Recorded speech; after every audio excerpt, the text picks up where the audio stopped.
The last person I wanted to see at my father's funeral was my sister, but there she was, perfect as always in her tailored black dress, accepting condolences like a queen holding court.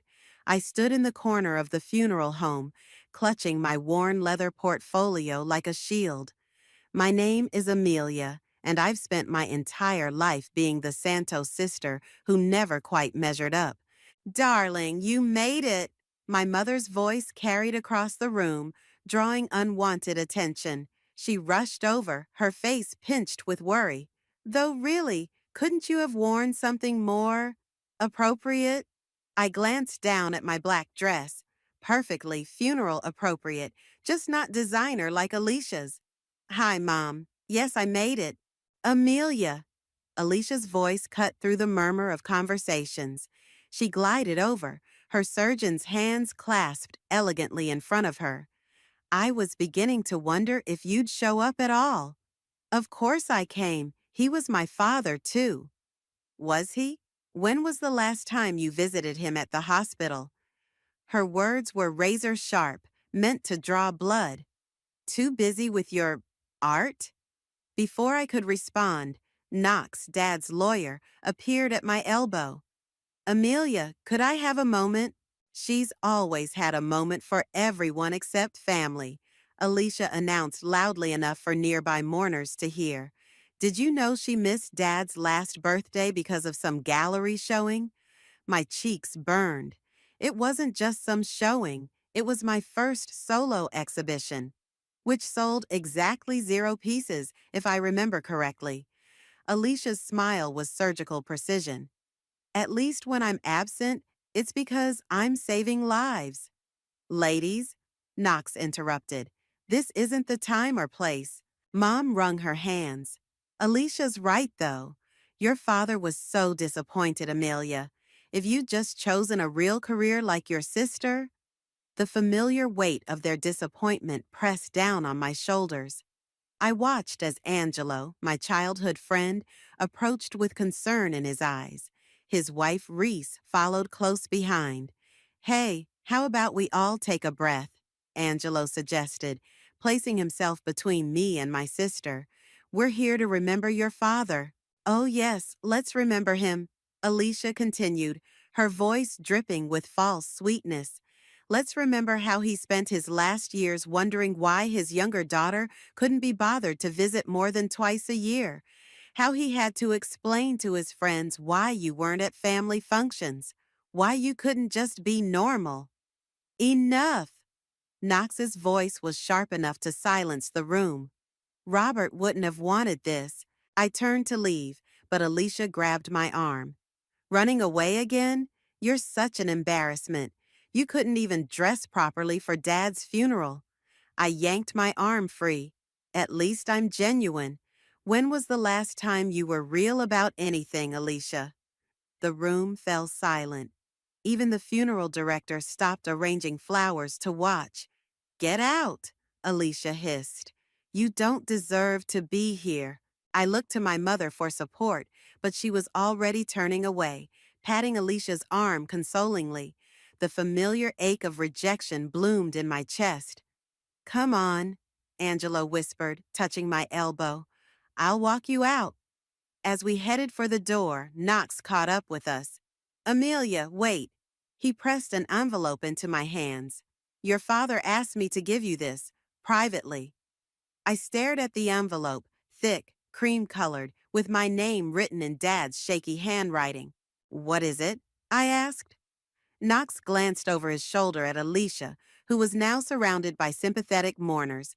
Open it when you're alone. And Amelia? His eyes met mine. Your father was proud of you, more than you know. I clutched the envelope to my chest, next to my portfolio. Angelo squeezed my shoulder. Want me to drive you home? I shook my head. I need to walk, clear my head. Call me if you need anything, he said, while Reese nodded encouragingly behind him. Outside, the autumn air was crisp and clean. I could hear the murmur of voices through the funeral home's open windows, Alicia's laugh rising above the rest. My fingers traced the edges of the envelope. Whatever was inside, Dad had wanted me to have it. Not perfect Alicia, not our enabling mother, me. For the first time that day, I felt something other than shame and inadequacy. I felt curious, and maybe, just maybe, a little powerful. I took one last look at the funeral home, at the shadow of my sister moving behind the windows, and started walking. The envelope seemed to pulse with possibility in my hands, like a key waiting to unlock something I never knew I needed. Dad's final message to me. What secrets had he been keeping? And why had he chosen me to receive them? I picked up my pace, eager to get home and find out. My hands trembled as I sat at my kitchen table, staring at the envelope.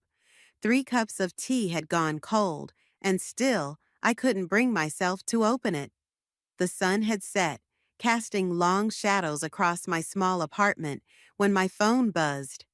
"Did you open it yet?" Angelo's voice was gentle but insistent. "No." "Want me to come over?" I hesitated. Yes, no, maybe.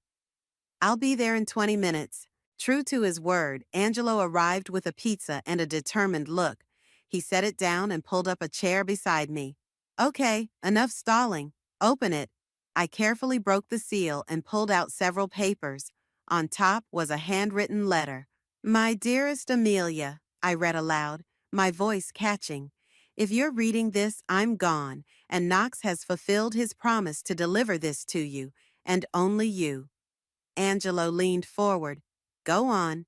"There's a key taped to the back of this letter. It opens Safety Deposit Box 247 at First National downtown. What you'll find there will change everything. But before you go, you need to understand why I'm trusting you with this." I flipped the letter over. Sure enough, a small key was secured with clear tape. "Your sister isn't who everyone thinks she is. Neither was I. Make things right, Butterfly." "Butterfly?" Angelo asked. "Dad's nickname for me when I was little, before Alicia became the golden child." I set the letter down. What am I supposed to do with this? "Obviously, you need to go to the bank." "And walk into whatever mess Dad's dumping on me? No thanks. I've had enough family drama for one lifetime." I pushed the letter away. Angelo grabbed it before it could slide off the table. "The man's dead, Amelia. If he wanted you to know something, don't you think you owe it to him to find out what?" "I owe him?" Where was he when Alicia was destroying my art show opening? When Mom was telling everyone I was throwing my life away? "Right here." Angelo tapped the letter. "Planning whatever this is. For you." My phone buzzed again. A text from Mom. "Alicia's hosting a family dinner tomorrow. She expects you to attend and apologize for your behavior." I showed Angelo the message. He rolled his eyes. "Perfect timing. What are you going to do?" "The bank opens at 9, I said, surprising myself. "Want to come with me?" Morning found us standing outside First National, watching employees file in. Angelo squeezed my hand. "Ready?"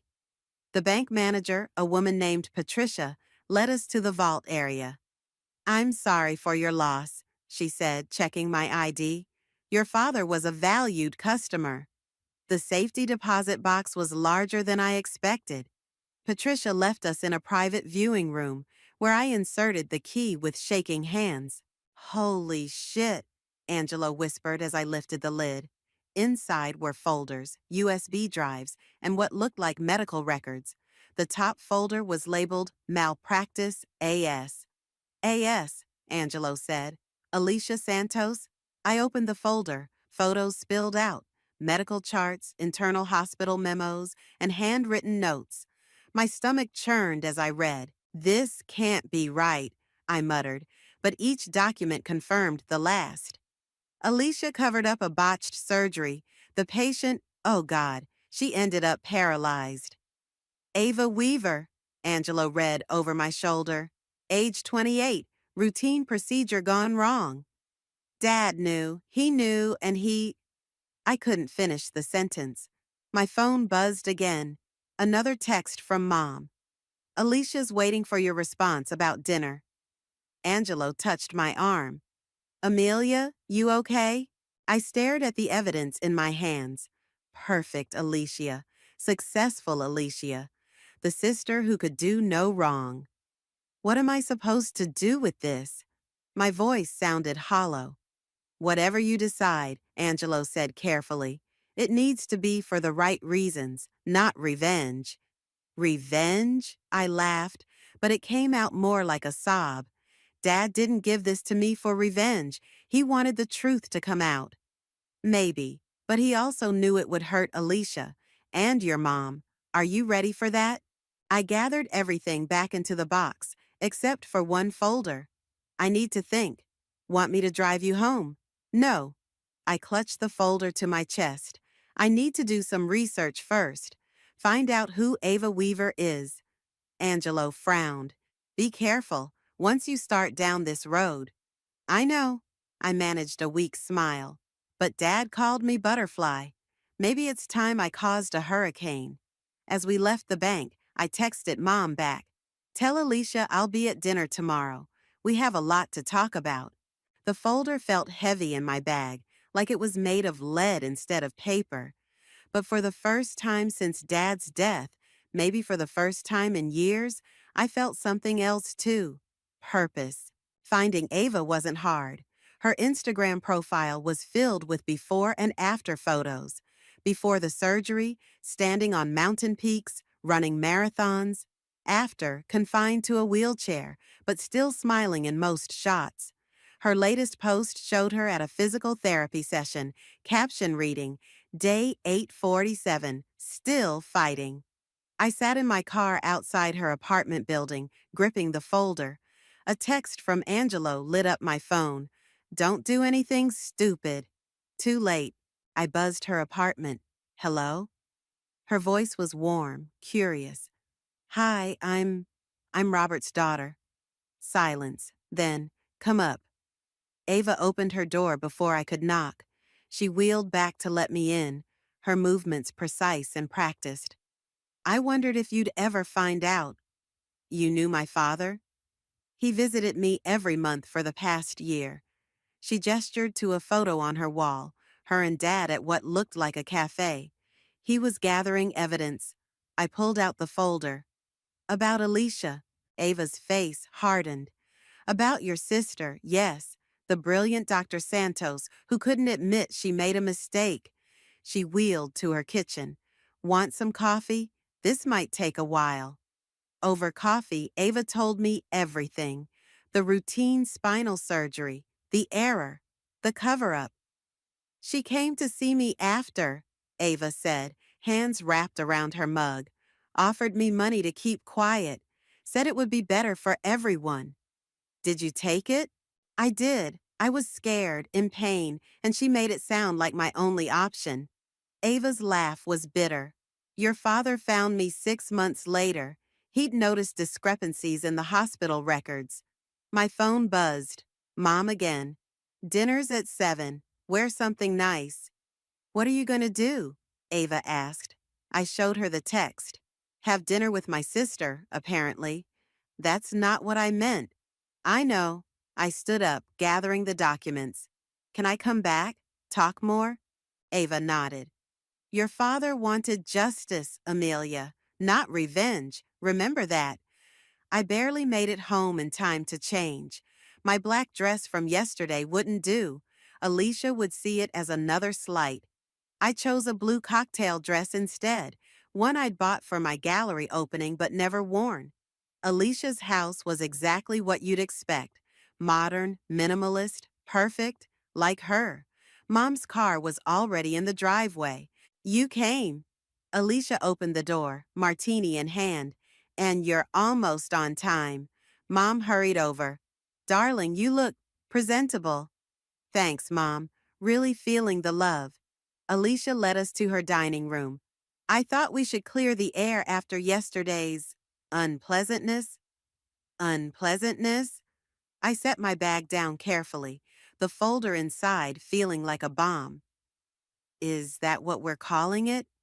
Amelia, Mom warned. No, let her speak. Alicia sipped her martini. I'm sure she has plenty to say about how unfair everything is. I thought of Ava, of her wheelchair, of Dad visiting her month after month. Actually, I wanted to ask you about a patient, Ava Weaver. The martini glass froze halfway to Alicia's lips. What? Ring any bells? Routine spinal surgery? About 2 years ago? Mom looked confused. Alicia, what's she talking about? Nothing. Alicia's voice was sharp. It's nothing. I pulled out the folder. Dad didn't think it was nothing. The color drained from Alicia's face. Where did you get that? Does it matter? What matters is what's inside.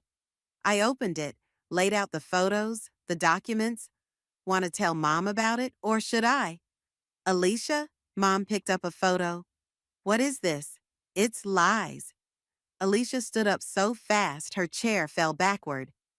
Whatever Dad told you, whatever you think you know, I know you paralyzed a woman and paid her to keep quiet. My voice was steady, calmer than I felt. I know Dad found out and spent the last year of his life gathering evidence. Mom's hands were shaking. Tell me this isn't true. Of course it's not true. Alicia grabbed the folder. This is just Amelia trying to ruin everything, like always. No. I stood up too. This is me finally seeing you clearly. The perfect daughter. The brilliant surgeon.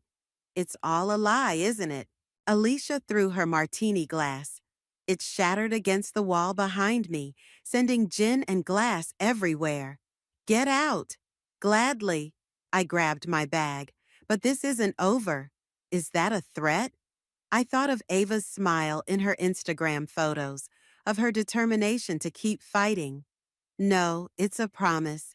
To Dad, to make things right. I left them there, Alicia screaming, Mom crying, the evidence scattered across the perfect dining room table like shrapnel from an explosion. Outside, I texted Angelo. It's done. No going back now. His response came quickly. You okay? I wasn't, but for the first time in my life, I knew exactly what I had to do. Angelo's backyard was my safe haven growing up, and nothing had changed. I sat on the old swing set while he grilled burgers, Reese bringing out plates and condiments. You should have seen her face, I said, pushing myself gently back and forth, like her whole world was cracking. Good, Reese muttered, arranging tomato slices. Angelo flipped a burger. Maybe not good. Complicated. How is it complicated? Reese demanded. She paralyzed someone and covered it up.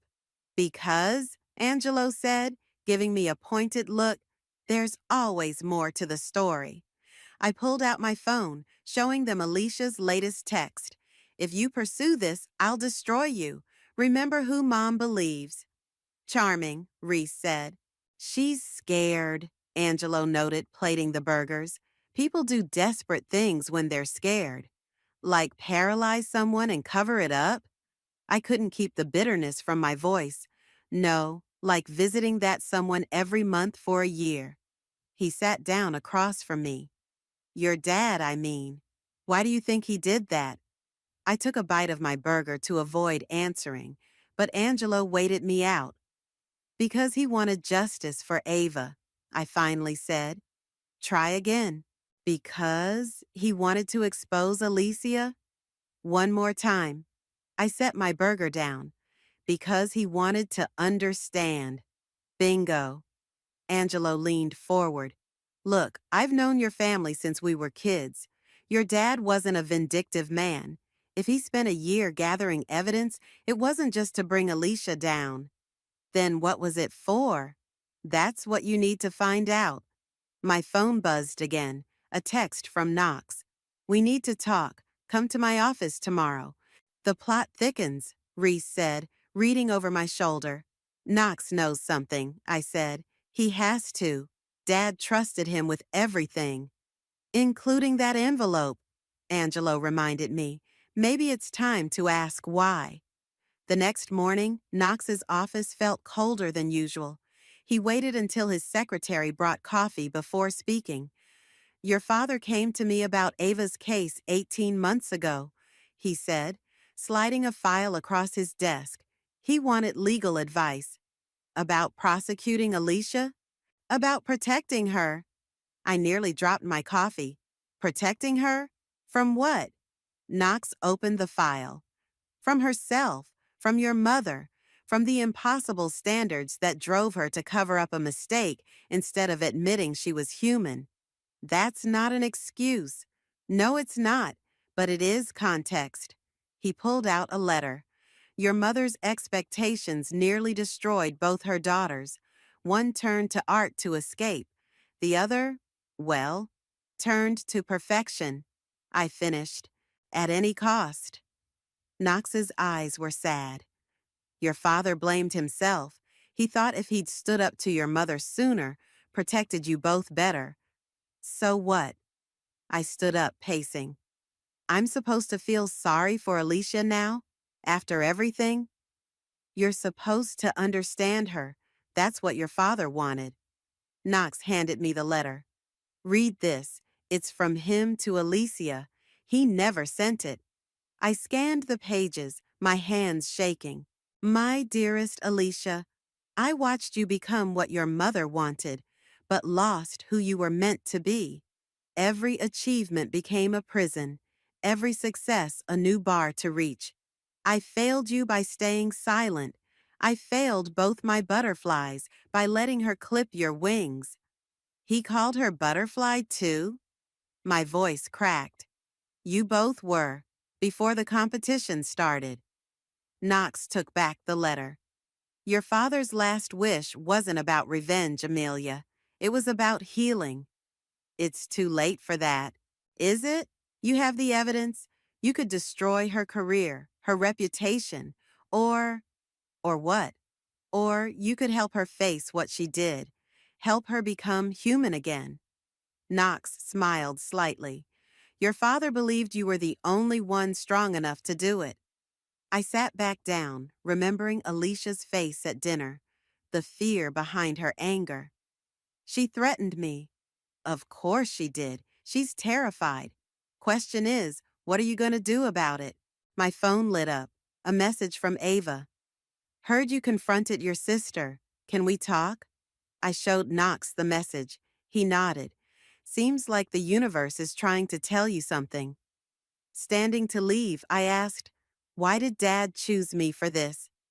Because you're the only one who ever dared to be imperfect. Knox's voice was gentle. And sometimes, that's the strongest thing we can be. Outside, I texted Ava back. Yes, but first, I need to understand something. Tell me about my sister. Not the doctor who hurt you, the person she was before. The response came quickly. Come over. Your father told me stories. You should hear them. I took a deep breath, thinking of two little butterflies, wings not yet clipped. Maybe Knox was right. Maybe understanding was the first step toward healing. Or maybe I was about to make the biggest mistake of my life. She used to draw, Ava said, showing me a sketch on her phone. Your father shared this with me. Said Alicia drew it when she was 16. The sketch showed two girls on a swing set. Clearly Alicia and me. The detail was incredible. The joy in our expressions captured perfectly. I had no idea she could draw, I whispered. Your father said she stopped when she started pre-med. Said your mom made her choose. Ava wheeled to her desk, pulling out more photos. He visited me so often, told me so many stories. I think he needed someone to remember who Alicia used to be. Why you? Because I was angry, like you are now. She smiled sadly. He thought if he could help me understand her, maybe I could find peace. Did you? Getting there. Ava handed me a journal. Your father gave me this last month, said if anything happened to him, I should share it with you. The journal was filled with Dad's handwriting, documenting conversations with hospital staff, with Alicia's colleagues, with Mom. A pattern emerged, one of relentless pressure, impossible standards, and a young doctor cracking under the weight of perfection. She was sleep deprived, I read aloud, working 36-hour shifts. Mom was bragging about it at church. Keep reading. Hospital Review noted concerns about her mental state 3 weeks before my surgery. Administrator overruled because of her perfect record. Mother's influence on the board. My phone buzzed. Alicia calling. I declined it. She's been trying to reach you? Ava asked. Yeah, probably to threaten me more. Or maybe she's scared. Your father said fear was always her biggest motivator. Another buzz. A text this time. Please, we need to talk. Come to the hospital. She's at work, I told Ava. Wants me to meet her. Go. Ava took back the journal. But remember what your father learned. Understanding doesn't mean excusing. The hospital corridors felt sterile and oppressive. I found Alicia in her office, still in scrubs, looking exhausted. You came? She said, surprised. You asked. She closed the door. I performed 3 surgeries today. Perfect outcomes, all of them. Know what I thought about during each one? Ava? Her, every cut, every stitch. Alicia's hands trembled. I haven't made a mistake since her. Not one. Because I can't. Mom's on the board, everyone's watching, expecting perfection. Excellence, she spat the word. Mom's favorite. Excellence isn't optional, Alicia. Excellence is who we are. Who she wanted us to be, I corrected. You escaped. Alicia's laugh was hollow. Chose art, chose freedom. I chose this. You chose to cover up a mistake instead of admitting you're human. I chose to protect everything I'd worked for. She slammed her hand on the desk. Do you know what Mom would have done if what? If you'd shown weakness? Join the club, Alicia. I've been a disappointment since day one. And you're stronger for it. She slumped in her chair. Dad knew. He tried to tell me, tried to help, but I couldn't listen, couldn't risk everything I'd built. Built on what? Lies? Fear? Built on excellence. Her voice cracked. Always excellence. My phone buzzed again. Angelo, you okay? I have to go, I said, standing. Wait. Alicia grabbed my arm. What are you going to do? With the evidence? I looked at her. Really looked at her. The perfect surgeon, the golden child, the sister who used to draw. All those versions of her, trapped in a prison of excellence. I don't know yet, I answered honestly, but Dad didn't give me those files for revenge. Then why? Maybe to help you break free, like I did. Her grip tightened. By destroying my career? By facing the truth, starting with Ava. I can't. Fear flashed across her face. Mom would never. Mom's not the one who has to live with it. You are. I gently removed her hand. Think about it, about who you were before excellence became your cage. I left her there, surrounded by her medical degrees and awards, all the trappings of perfection she'd sacrificed everything for. Outside, I texted Angelo. I'm okay, but I think I finally understand what Dad was trying to do. And what's that? I thought of the sketch Ava showed me, of 2 sisters on a swing set, both still free to fly. Save both his butterflies. I wrote back, not just one. My phone lit up one more time. Alicia again. I found my old sketchbook, the one Mom made me burn. Except, I didn't burn it. Dad helped me hide it. I think I need to show you something. I stared at the message, feeling something shift inside me. Maybe understanding wasn't just the first step toward healing. Maybe it was the first step toward freedom. The sketchbook lay between us on Alicia's kitchen table, its pages yellow with age. Neither of us had touched it yet. Dad kept it in his study, Alicia said, hands wrapped around her 3rd cup of coffee, behind that awful painting Mom gave him. The hunting dogs? I almost smiled. He hated that thing. But Mom loved it, so up it went. Alicia reached for the sketchbook, then pulled back. I can't. Want me to? She nodded. The first sketch was of Mom, younger, laughing, an expression I barely recognized. Next came Dad in his garden, then me as a toddler, sleeping with my stuffed elephant. These are amazing, I whispered. They're nothing, just silly drawings. No, I turned another page. They're everything Mom tried to erase. Alicia flinched. My phone buzzed, a news alert. My heart stopped when I saw the headline: Prestigious Hospital Under Investigation. Anonymous source reveals malpractice cover-up. Alicia, she was already reading it on her own phone, face draining of color. No, no, no. I didn't do this, I said quickly. I swear. Then who? Her phone rang. Mom's name flashed on the screen. Don't answer it. I have to. She picked up.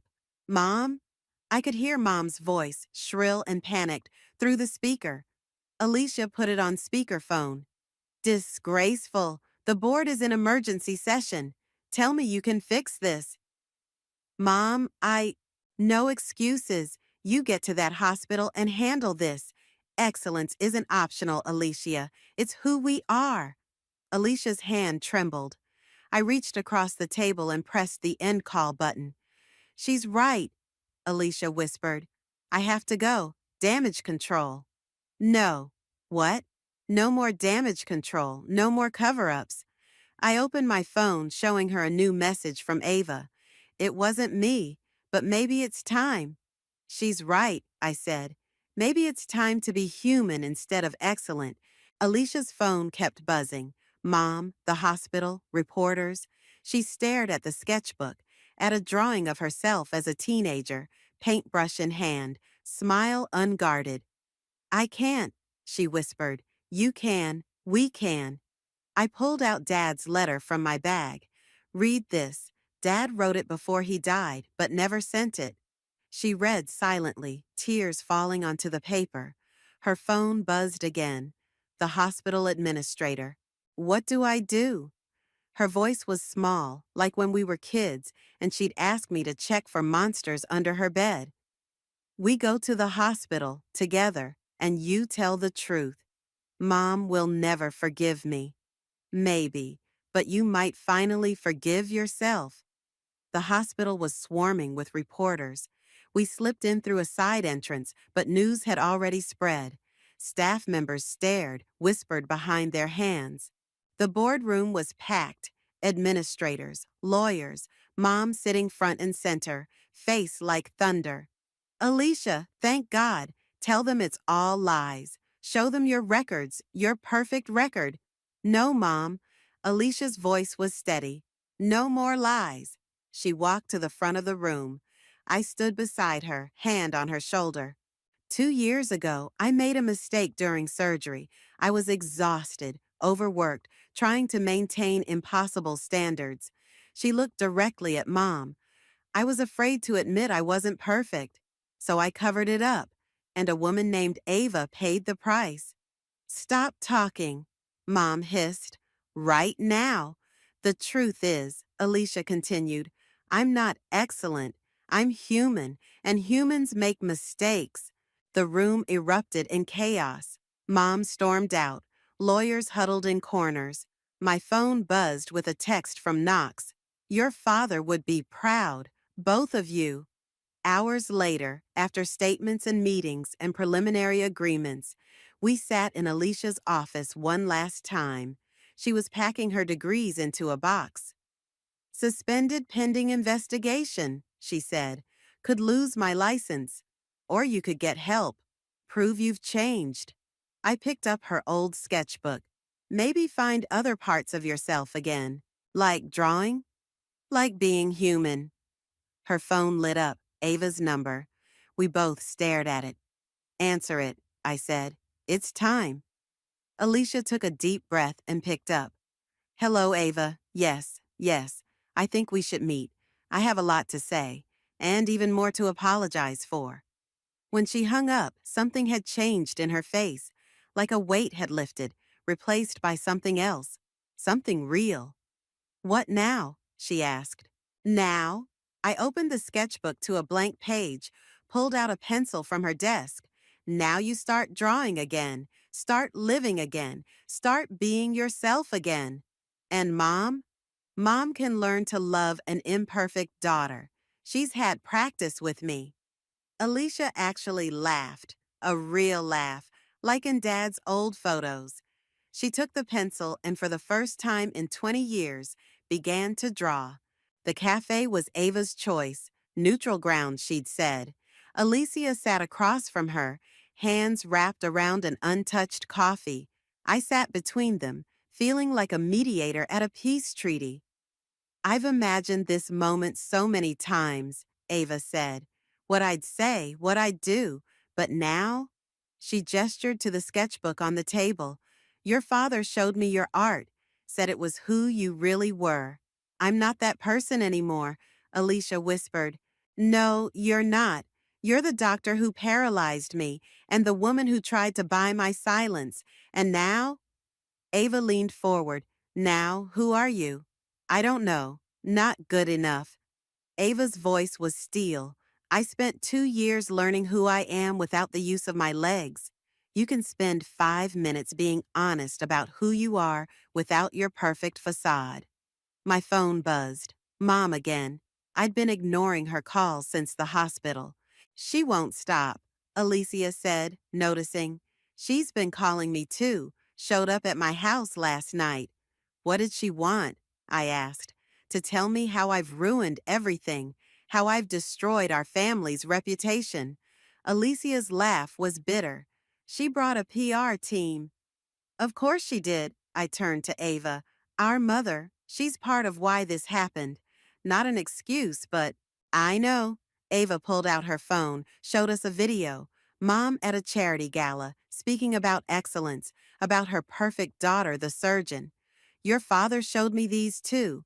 Said I needed to understand the whole story. Dad showed you a lot, Alicia said. He visited me every month, not just to gather evidence, but to help me heal, to help me understand. Ava put her phone away. He wanted me to forgive you. I don't deserve forgiveness. No, you don't, but I deserve peace. And maybe, Ava took a deep breath. Maybe that starts with understanding each other. The cafe door chimed. Mom walked in, spotted us, and froze. Oh, God, Alicia muttered. Mom approached our table, her heels clicking like warning shots. What is this? Alicia, the lawyer said no contact with. Sit down, Mom, I said. I will not. This is completely inappropriate. The liability. Sit down. Alicia's voice was quiet but firm. Meet Ava. Really meet her. Mom looked at Ava like she was a bomb about to explode. But slowly, she sat. Mrs. Douglas, Ava said coolly, your husband told me so much about you. Robert? What do you mean he? He visited me, showed me videos of you pushing Alicia to be perfect, showed me what that pressure did to her. Ava's eyes were sharp, showed me how it broke both your daughters in different ways. I never broke them. I made them strong. You made me afraid, Alicia cut in. Afraid to be human, afraid to make mistakes, so afraid that when I did make one, I destroyed someone's life trying to hide it. And you made me feel worthless, I added, because I couldn't be your version of perfect. Mom's hands trembled. Everything I did was for you both. No. Alicia opened her sketchbook, showed Mom the old drawings. Everything you did was for you, for your reputation, your excellence. Look at them, Ava said quietly.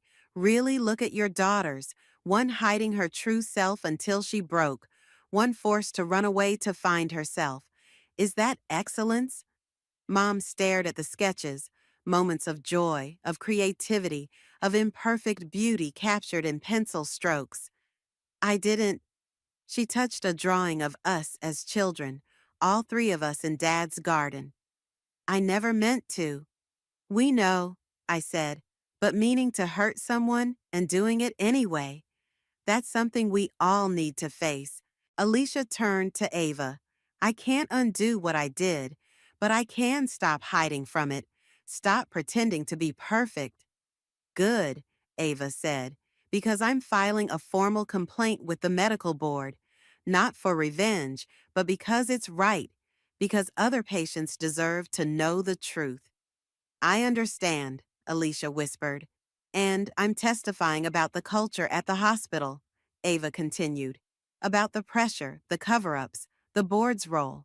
She looked at Mom. All of it. Mom stood up so fast her chair scraped back. I need, I need to go.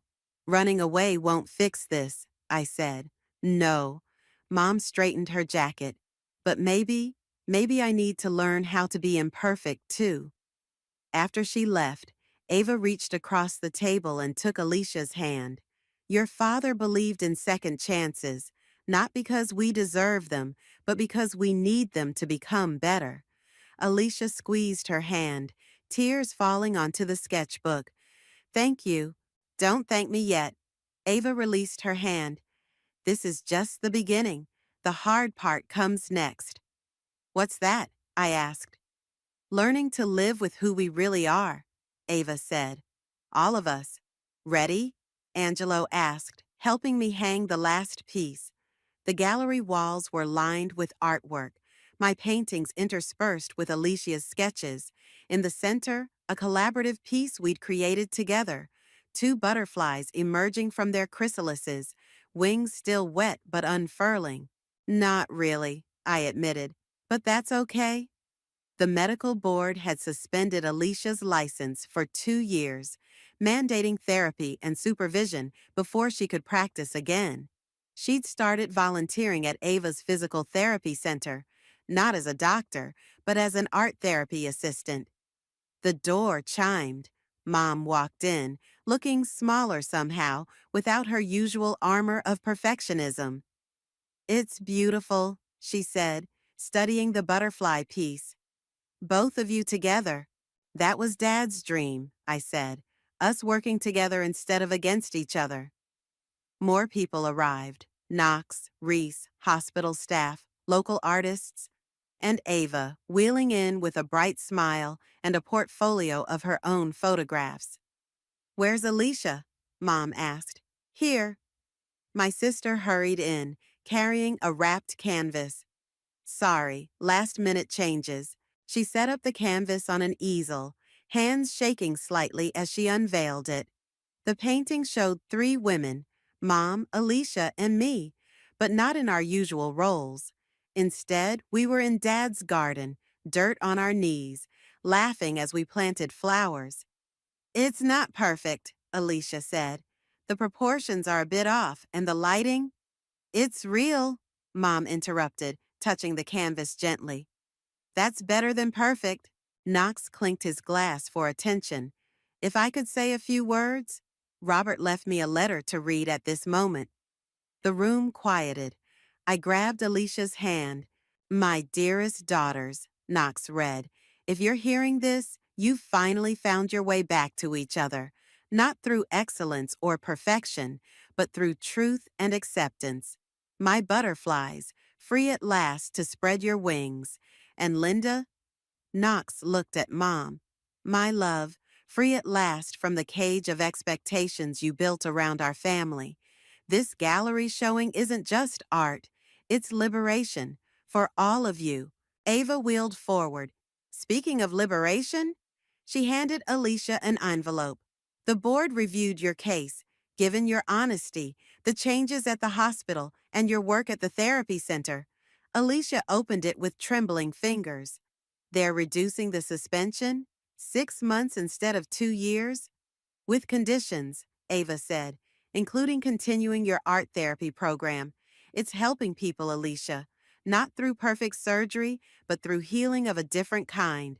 I watched Mom approach one of my paintings, an abstract piece expressing years of feeling inadequate.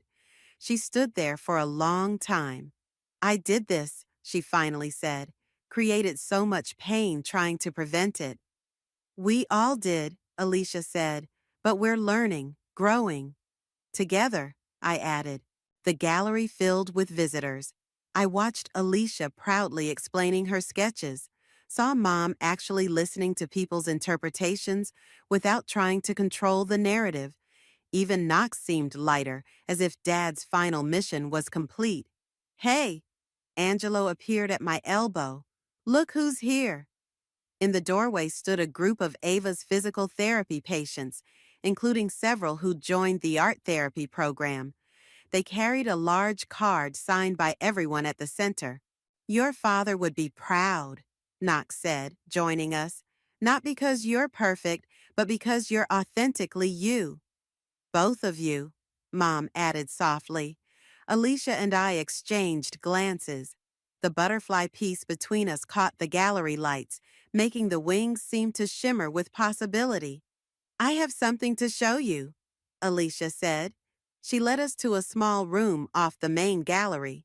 The walls were covered with new sketches, scenes from the therapy center, patients finding strength through art, moments of triumph and frustration captured in honest detail.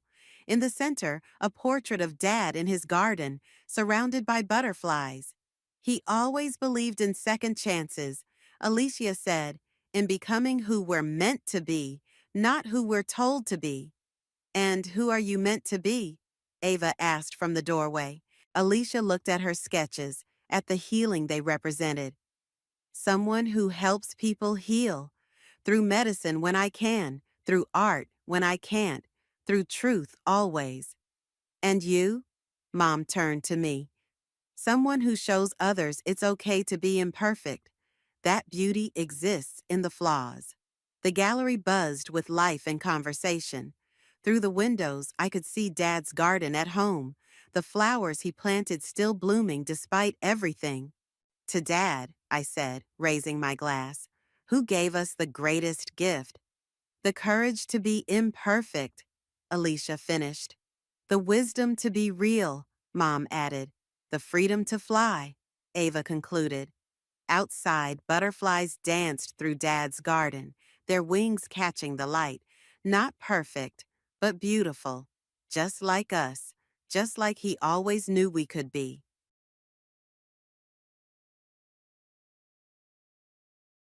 In the sunlit kitchen, Jennifer Brown was hurriedly brewing coffee. The stethoscope peeking out of her white coat pocket hinted at the busy day ahead. Her rounds at Bayview General Hospital would begin at 8 a.m., with 3 particularly important patient consultations scheduled for the day. Amy, breakfast is ready. Jennifer called upstairs while glancing at the family photo hanging on the living room wall. In the picture, her 15-year-old daughter Amy was smiling, nestled close to her stepfather Michael. It had been a year since that photo was taken. Back then, Amy's cheeks had been rosier, her long black hair dancing in the wind, her blue eyes full of hope. On the table, she had prepared blueberry pancakes and fresh juice, Amy's favorites. Every morning, she thoughtfully planned the menu for her daughter, whose appetite had been declining. This was her daily routine, not as a doctor, but as a mother.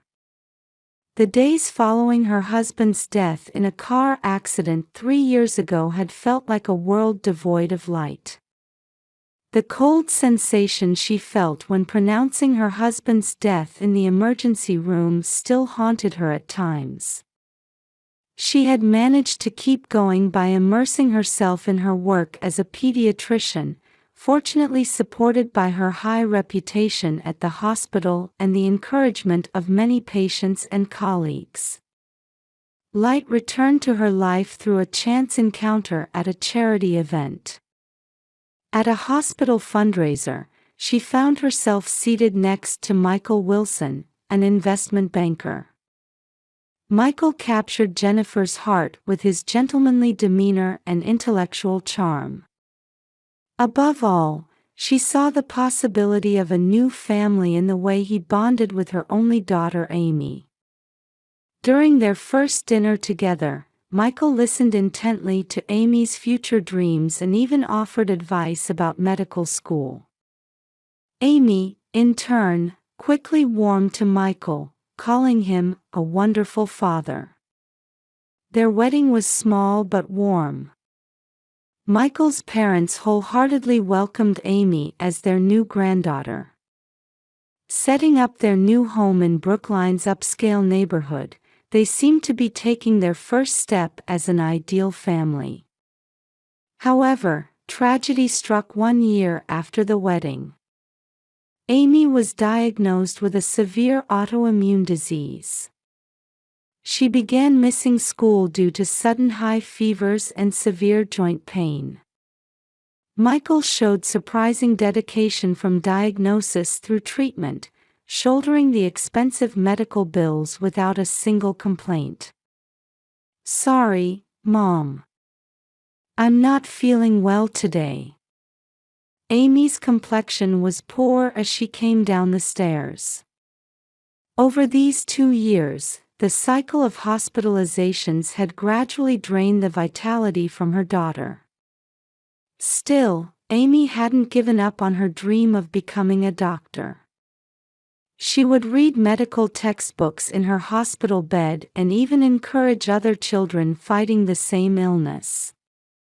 "It's all right, don't push yourself. Let's have you study from home today." Jennifer placed her hand on her daughter's forehead, feeling a slight fever. Hiding her worried expression, she gave her a light kiss. "Where's Michael?" "He left for an early morning meeting, but he'll be back in the evening. He said he'll make your favorite pasta." Mother and daughter shared a quiet moment before breakfast. Outside the window, early summer sunlight bathed their upscale Boston neighborhood. Young maple leaves swayed in the breeze, seeming to shimmer with hope. In the garden, the roses that Michael had tenderly cultivated were blooming red. "Mom, I want to get better soon so we can go jogging in the park together again. And I want to restart my ballet lessons too." Jennifer nodded firmly at Amy's words. They would definitely overcome this illness. She had the best medical team.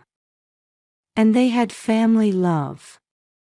Though the treatments were difficult now, she believed a bright future surely awaited beyond these challenging days. That belief was the best thing she could hold on to right now. "Well, I'm off. Call my cell phone right away if you start feeling worse." Amy waved her thin hand as she watched Jennifer head to the door, her white coat swaying. This was their usual morning scene. Hurried footsteps echoed through the hospital corridor at midnight. "Dr. Brown. Amy's blood pressure is dropping rapidly." Jennifer's heart froze at the young nurse's voice rushing from the nurse's station. The monitor's warning tone pierced sharply through her ears. She had just been taking a short nap in the on-call room. She ran through the white corridor.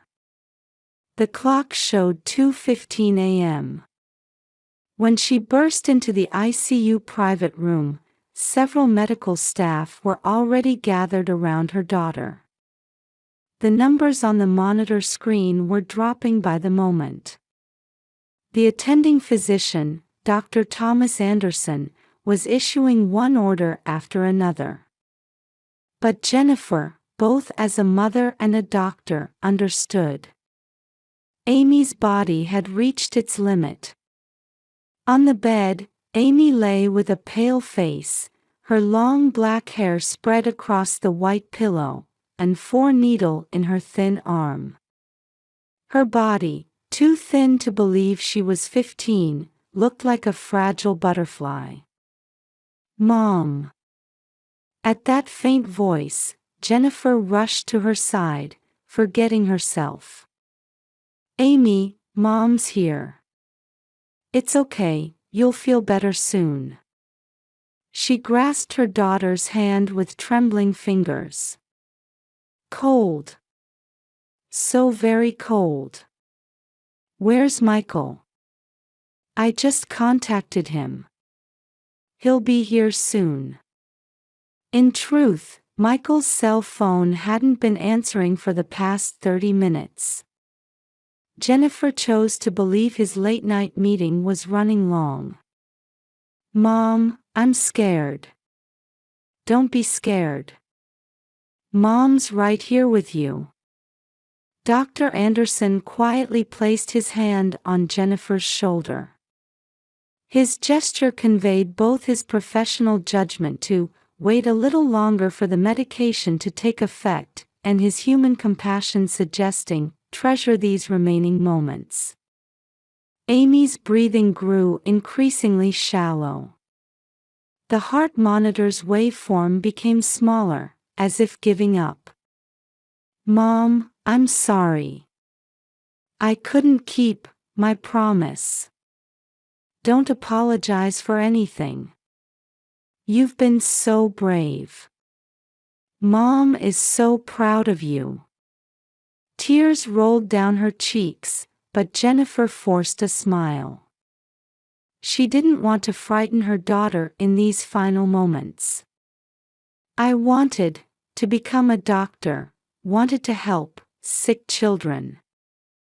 You would have been wonderful. Such a wonderful doctor. The words trailed off. Amy's hand squeezed Jennifer's just a little harder. Mom. I love you. Those were her last words. As the monitor began its monotone sound, the pre-dawn sky was beginning to show the faintest hint of light. The next few hours felt like being in a fog. Michael arrived at the hospital after everything was over. He broke down crying, calling Amy's name repeatedly. The autopsy was performed as a legal requirement. Jennifer felt like she was in an unfamiliar place, despite it being her own hospital. 3 days later. Dr. Brown, do you have a moment? Dr. Anderson approached her with an unusually tense expression. As she was led to his office, Jennifer instinctively knew something serious had happened.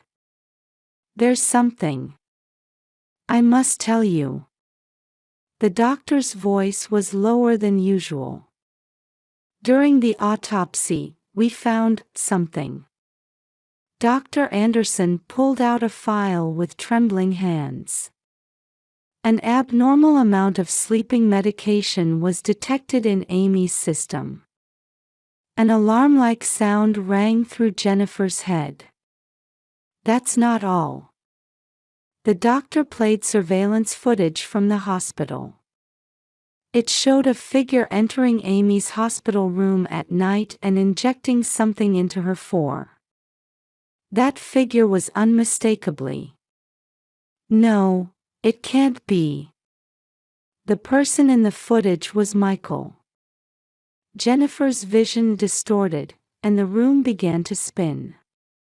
The doctor's voice grew distant. We've already notified the police. Detective Sarah Collins will be here shortly. Outside the window, gentle spring sunlight was streaming down. But Jennifer's world was once again enveloped in deep darkness. The interrogation room at Boston Police Headquarters was smaller than she had imagined. Detective Sarah Collins offered a bottle of water to the exhausted Jennifer. I understand how you must feel. But we need your cooperation to uncover the truth. Jennifer nodded silently. 1 week after Amy's death, her world had completely collapsed. How much did you know about Michael Wilson? He was an investment banker at Goldman Sachs, with an annual income of about $1 million. His parents. Her words trailed off. In fact, how much had she really known about Michael's past? Actually, the suspect Wilson was involved in a similar incident 10 years ago. Detective Collins pulled out a photograph. It showed a girl around Amy's age. Caitlin Morrison, 14 years old. She was the stepdaughter of Wilson's previous wife. She died suddenly while hospitalized for severe asthma. The cause was ruled unknown at the time, but Jennifer's hands trembled. A smile similar to Amy's looked back at her from the photograph. Afterward, a $5 million life insurance payment was made. And this time too. The detective opened a laptop and displayed insurance policy data.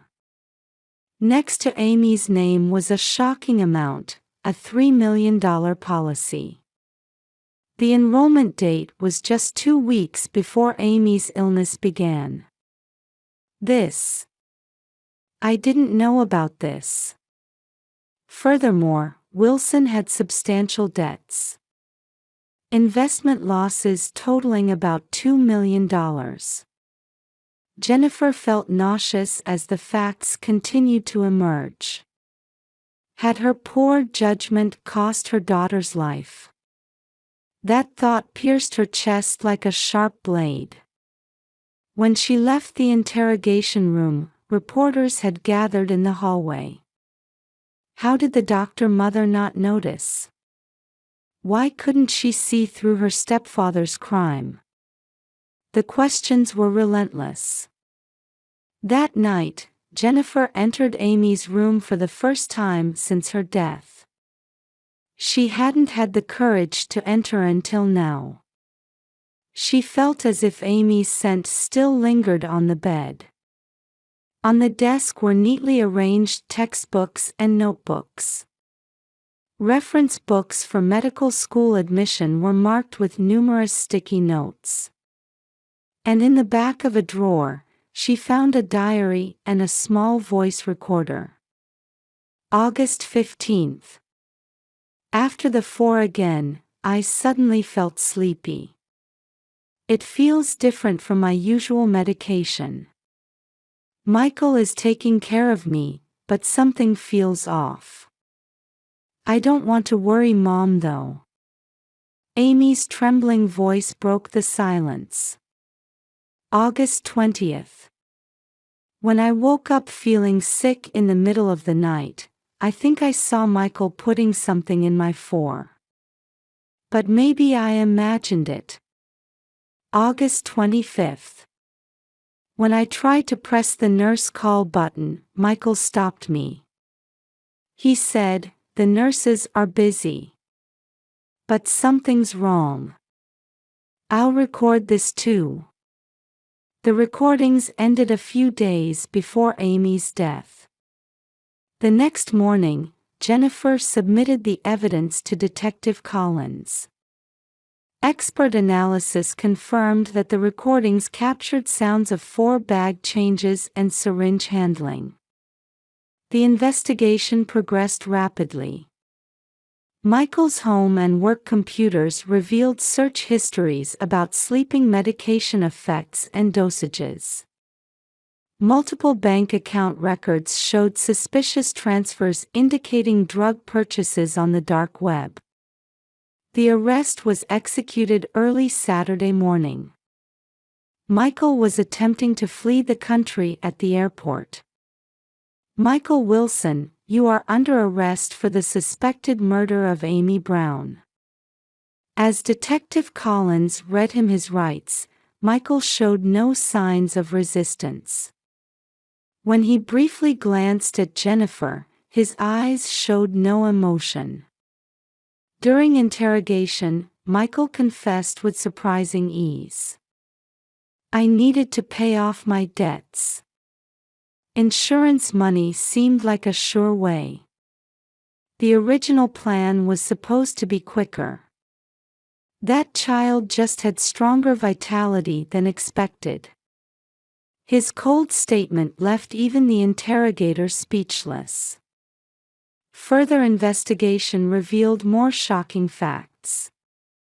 Michael had a prior record of attempted insurance fraud using the same method 20 years ago. However, those records had been concealed by someone. 1 month after Amy's death, Jennifer returned to the hospital.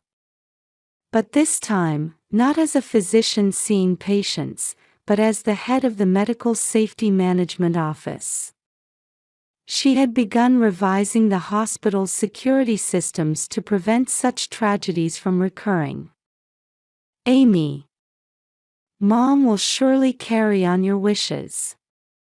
Outside the window, autumn winds rustled through the trees in the hospital courtyard. The Suffolk County Courthouse was filled with a heavy atmosphere. A tense silence hung in the mahogany-furnished, solemn space. The gallery was filled with reporters from across the nation. The insurance murder case involving a doctor mother and stepfather had already captured national attention. Jennifer sat near the prosecution witness stand, wearing a navy suit, with makeup concealing the dark circles under her eyes that testified to months of anguish. All rise. Superior Court of Suffolk County, First Criminal Session. The Honorable Judge Edward Smith presiding. Michael maintained an expressionless face in the defendant's box. His expensive gray suit made him look nothing like a cold-blooded killer. That made the horror of this case all the more striking. Prosecutor James Morrison slowly stood up. A veteran with 30 years of courtroom experience. This is one of the most despicable premeditated murder cases. Morrison's voice echoed through the courtroom. The defendant Michael Wilson murdered his stepdaughter Amy Brown in an attempt to fraudulently obtain $3 million in insurance money. The victim was just 15 years old. His methods were both cruel and calculated. The screen displayed a smiling photo of Amy. Jennifer instinctively closed her eyes. The prosecution will prove the following facts. Morrison carefully laid out each point. First, the defendant enrolled in an unusually large life insurance policy 2 weeks before the crime. Second, he exploited the victim's medical condition to systematically administer sleeping medication. Third, he has a prior record of similar methods. The defense's argument was predictable. Our client was a loving stepfather, defense attorney Robert Clark argued. He paid expensive medical bills and provided dedicated care. The prosecution's claims are merely a collection of circumstantial evidence. However, decisive evidence was presented one after another. The hospital's security cameras had recorded Michael injecting substances into the fore. Expert analysis confirmed that the shadow of the injected liquid could be seen. Even more shocking was Amy's audio data. Permission to play the recording, the judge nodded. The girl's tired voice filled the courtroom. I feel sick again today. I think Michael is doing something strange, but I don't want to worry Mom. Sobs could be heard from the gallery. Jennifer clenched her fists tightly. Other evidence included records of drug purchases found on Michael's computer, suspicious transfer histories, and records of the attempted insurance fraud from 20 years ago. The defense's arguments gradually weakened. The testimony of Michael's former colleague proved decisive. Just before Amy became ill, the defendant talked about coming into big money.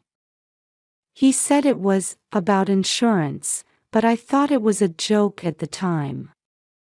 The trial lasted 2 weeks. Throughout, Michael maintained his expressionless demeanor. However, on the final day, an unexpected development occurred. Would the defendant like to make a final statement? Michael stood up and suddenly changed his attitude completely. I admit to everything. The courtroom erupted in chaos.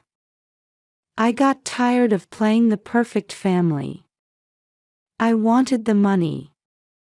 That's all. It just took longer than planned because that child had stronger vitality than expected. His cold words prompted outrage from the gallery. Order in the court, the judge's voice rang out. Jennifer took the witness stand just before the verdict. She began speaking with a trembling voice. You betrayed our trust. But Amy tried to reveal the truth until the end. Even in her final moments, she believed in people and tried to help them. Wiping away tears, she continued. As a doctor, I swore to save lives. But I couldn't even protect my beloved daughter's life. I will carry this guilt for the rest of my life. The courtroom fell into complete silence. On the day of sentencing, the tension in the courtroom was greater than ever. I will now pronounce the sentence for defendant Michael Wilson. The judge's voice slowly resonated. The defendant is sentenced to life imprisonment for first-degree murder, without the possibility of parole. Jennifer quietly closed her eyes. Justice had been served. But this wasn't the end. As she was leaving, reporters surrounded her. How do you feel about moving forward? Jennifer answered in a firm voice. I will continue Amy's mission. She wanted to become a doctor and save suffering people. I will make that dream come true. Her back appeared more dignified than ever as she left the courthouse. The autumn sun streaming through the courthouse windows gently illuminated her figure. 1 year later, a plaque reading Amy Brown Memorial Pediatric Medical Center shone at the new wing of Boston Children's Hospital. Jennifer stood at the microphone during the center's opening ceremony. The audience included medical professionals from across the nation, corporate representatives, and many patient families. Let me explain our new initiatives. Her voice was stronger than before. This center will implement 3 innovative programs. First, comprehensive medical support for children with severe illnesses. Second, establishment of a new medical safety management system. And third, training the next generation of pediatricians. People in the audience were taking careful notes. The Amy case had sent shockwaves through the medical community, leading to nationwide reviews of hospital security systems. Let me explain our medical safety management system in detail. The screen displayed an overview of the new system. First, all medication records will be digitized and monitored in real time. For drips and injections will require double-checking by multiple medical staff members, and these procedures will be recorded 24 hours a day. This system was developed as a lesson learned from Amy's case. Furthermore, we've established a hotline for patients and their families. We've created a system where they can immediately consult with us whenever they feel any anxiety or have questions." The audience erupted in applause. After the ceremony, Jennifer visited a room in the ward. There, in a special glass case, was the last page of Amy's diary, found among her belongings. "In the future, I want to help suffering children. I want to use my experience to support people fighting the same illness." Amy's neat handwriting remained vivid. "Your dream is still saving many children," Jennifer whispered softly. The center's establishment funds came from the entire insurance amount and her own savings. Additionally, many corporations and individuals moved by this case had contributed donations. Meanwhile, Michael Wilson continued serving his sentence at Massachusetts State Prison. His case had led to stricter life insurance screening standards. Furthermore, investigations continued into those who had concealed records of his past incidents, leading to improvements in the insurance industry's practices. "Dr. Brown, do you have a moment?" The voice came from Sarah Johnson, a 25-year-old resident who had been inspired to become a doctor by Amy's case. "The boy in room 14 wrote you a letter." The letter was written in a child's handwriting. "Dear Dr. Brown, when I grow up, I want to become a doctor too and help sick children." Jennifer felt tears welling up in her eyes.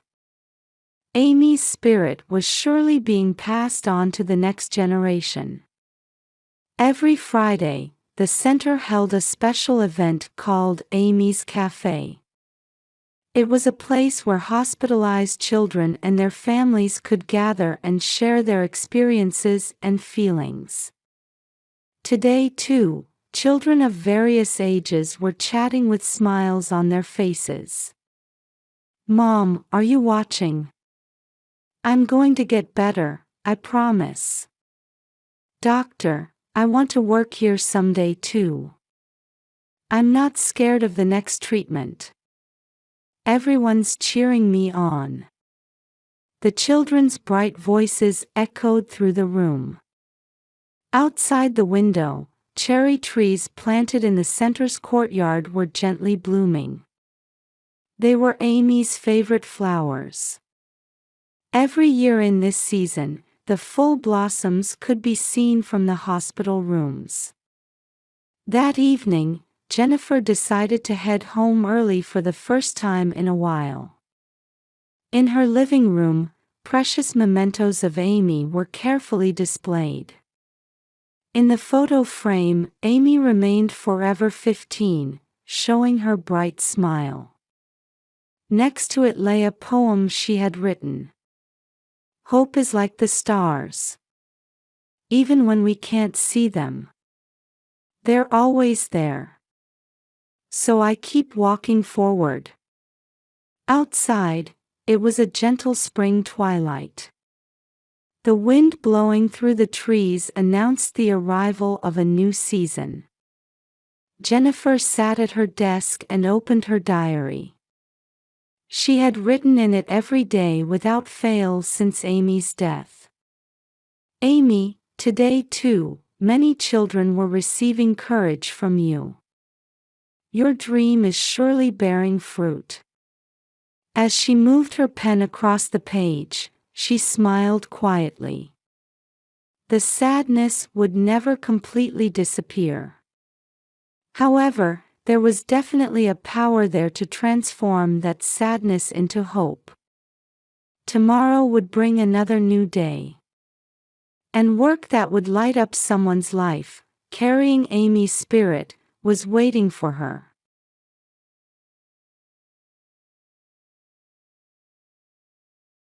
The gentle autumn sunlight filtered through the upscale residential streets of Greenwich.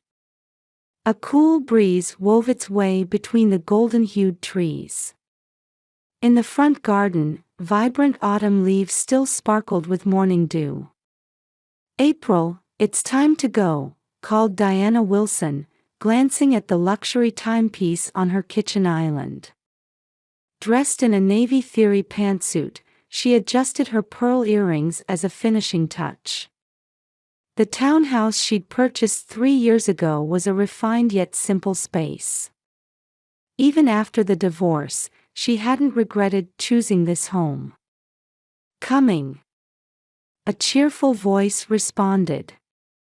8-year-old April, wearing a pink gingham dress, hurriedly took her last bite of cereal. Next to her lay her piano homework, neatly filed away from the night before. "Don't eat so quickly," Diana cautioned, though a smile naturally played across her lips. In a photo frame adorning the kitchen shelf, 3 smiling faces shone brightly. It was a family photo from their vacation in Martha's Vineyard 2 summers ago, April in the middle, with Diana and her ex-husband Michael on either side. Even after the divorce, she'd kept this photo. She knew April sometimes gazed at it with a smile. The front gates of Greenwich Academy were lined with luxury cars as usual: Mercedes, BMW, Tesla. Diana's Tesla Model Y joined the queue. The annual tuition of $50,000 wasn't cheap, but considering April's future, this investment was worthwhile. "Have a wonderful day," Diana said. "Mom, you're coming to my piano recital with Dad on Sunday, right? He said he made dinner reservations at Le Penguin." April's eyes sparkled with anticipation.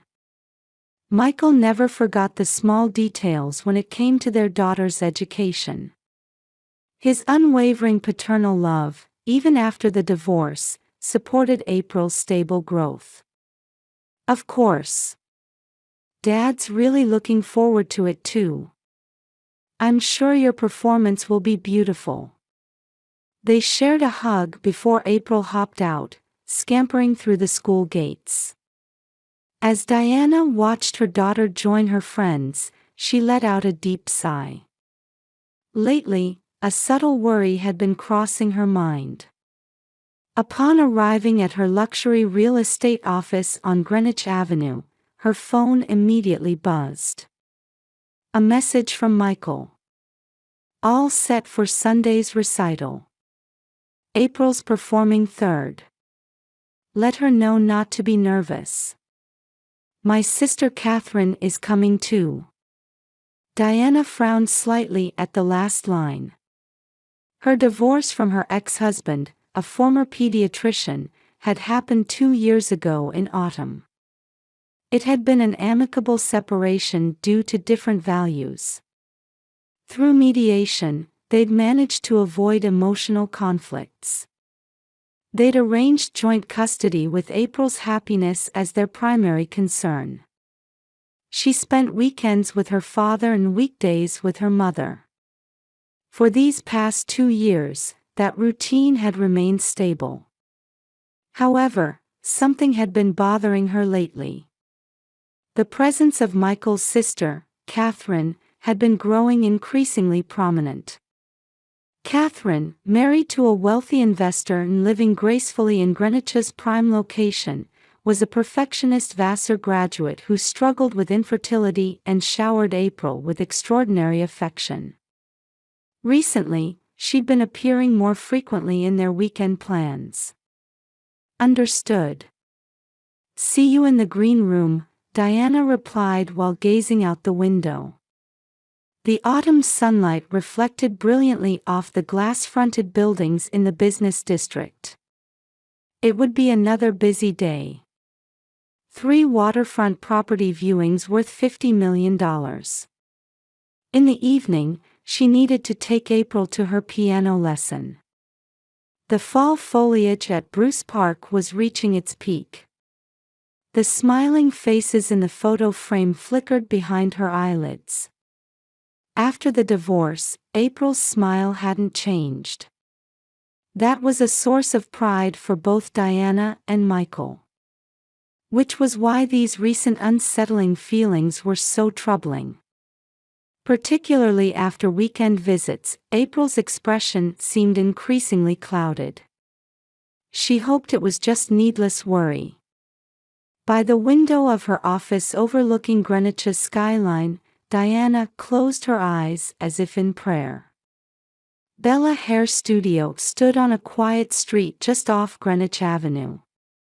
It was an elegant Victorian-style building painted in white, with soft light streaming through large windows and crystal chandeliers casting refined sparkles. "Welcome, Mrs. Wilson," Lisa Morrison, a stylist with 20 years of experience, greeted them in her professional black attire. She had been handling both Diana and April's hair since the divorce 2 years ago, becoming more than just a hairdresser, almost a maternal figure. "Today we're here for April's trim." "Of course. April, please take your usual seat." April seemed different than usual. Instead of chatting cheerfully with Lisa through the mirror as she typically did, she sat in the chair with an oddly tense expression. As Lisa fastened the white cape around her neck, she spoke gently. "How's your piano practice going? You have a recital on Sunday, right?" "Yes. I'm working hard." April's voice was quieter than usual. "Oh my, your hair seems quite thin."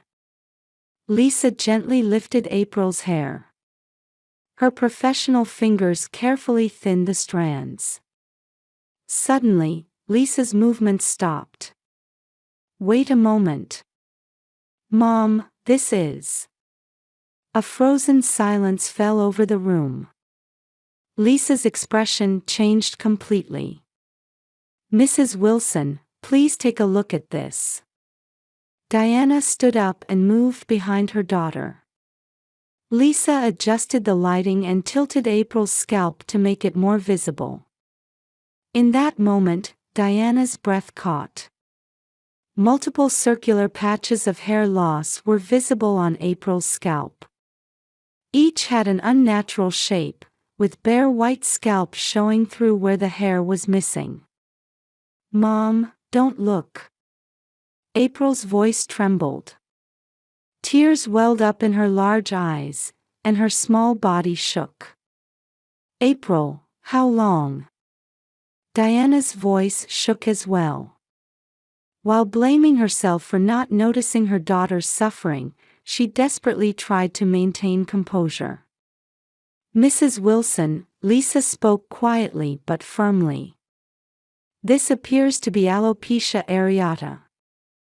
I recommend seeing a specialist immediately." Lisa took out her phone and scrolled through the screen. "Dr. Sanders at Greenwich Medical Spa specializes in cases like this. Shall I give them a call?" April suddenly cried out. "I don't want to go to Dad's hospital." "Please, Mom, don't tell Dad." The anguished cry tore through the elegant salon's atmosphere. Diana couldn't hide her confusion at such a reaction from April, who was usually bright and rational. "But honey, Dad's a doctor. He cares about you more than anyone." "No." April shook her head violently. "Please, keep it secret from Dad." Her tear-filled eyes mixed fear with pleading. Something was clearly wrong.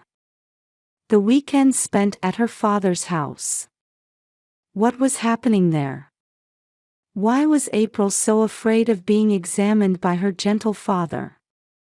Lisa tried to maintain her professional composure while diffusing the situation. "April, it's okay. This is a treatable condition. Many children experience this." While skillfully styling April's hair, she continued.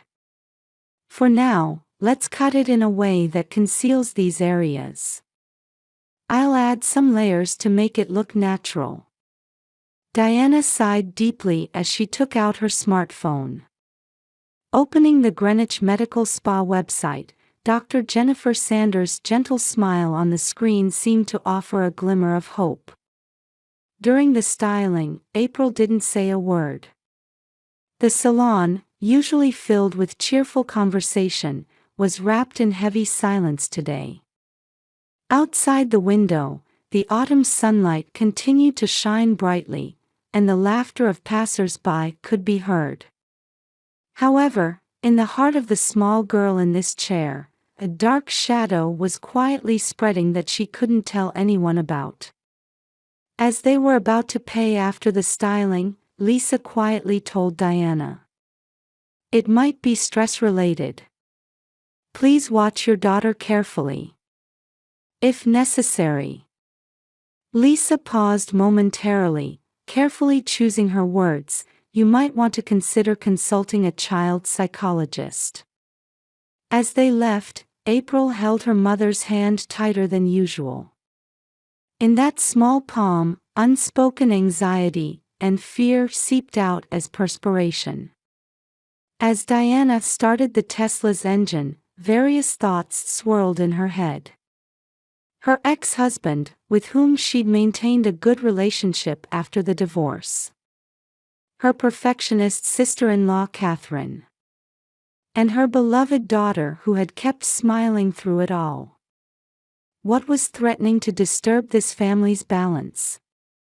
As she drove down Greenwich Avenue, every time Diana caught sight of April in the rearview mirror, her heart grew heavier. Regret at not being able to protect her daughter, and determination to protect her from now on, were quietly but surely etched into her heart along with the autumn twilight. The waiting room at Greenwich Medical Spa created a warm atmosphere with its soothing wallpaper and indoor plants. The luxurious spa-like interior seemed to ease April's tension slightly. 15 minutes after checking in, they were shown to Dr. Jennifer Sanders' examination room. The doctor greeted mother and daughter with a warm smile. A pin on her white coat indicated she was a Stanford Medical School graduate. "Hello, April. You're here with Mom today." The doctor first crouched down to April's eye level to speak with her. "May I take a look at your hair?" April nodded silently. Dr. Sanders adjusted her specialized light and carefully examined the scalp. Occasionally, the quiet sound of a special camera photographing the affected areas echoed through the room. "Mrs. Wilson," the doctor began speaking while facing her computer screen after completing the examination. "April is showing symptoms of alopecia areata. In medical terms, we call it alopecia areata."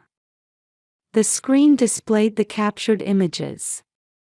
Multiple circular areas of hair loss were visible in high resolution. Based on the shape and distribution of the hair loss, this is clearly stress-related. It's an autoimmune response where the immune system attacks the hair follicles. Diana caught her breath. "Stress, but April. This isn't uncommon in children her age," Dr. Sanders continued calmly. "However, the extent of these symptoms developing in such a short time suggests there must be quite significant stress factors." The doctor gently addressed April. "Could you wait outside for a moment? Nurse Sarah will show you a lovely teddy bear." Once April had left the room, Dr. Sanders' expression became more serious.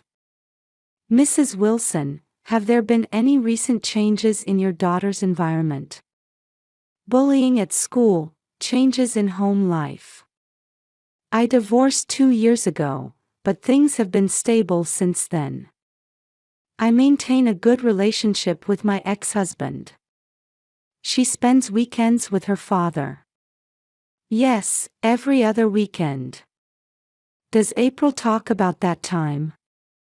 Diana pondered. Recently, she's become less talkative about it.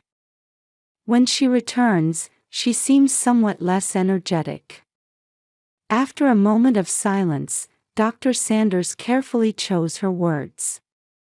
Mrs. Wilson, I'd like to refer you to a child psychologist. Dr. Rachel Montgomery.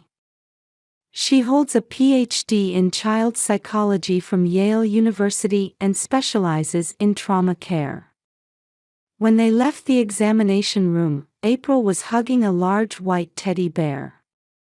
Nurse Sarah was gently stroking her hair. Looks like you've made a lovely new friend, Diana smiled. Sarah said it's a magical bear. When you stroke it, sad feelings get a little better. Those words pained Diana's heart.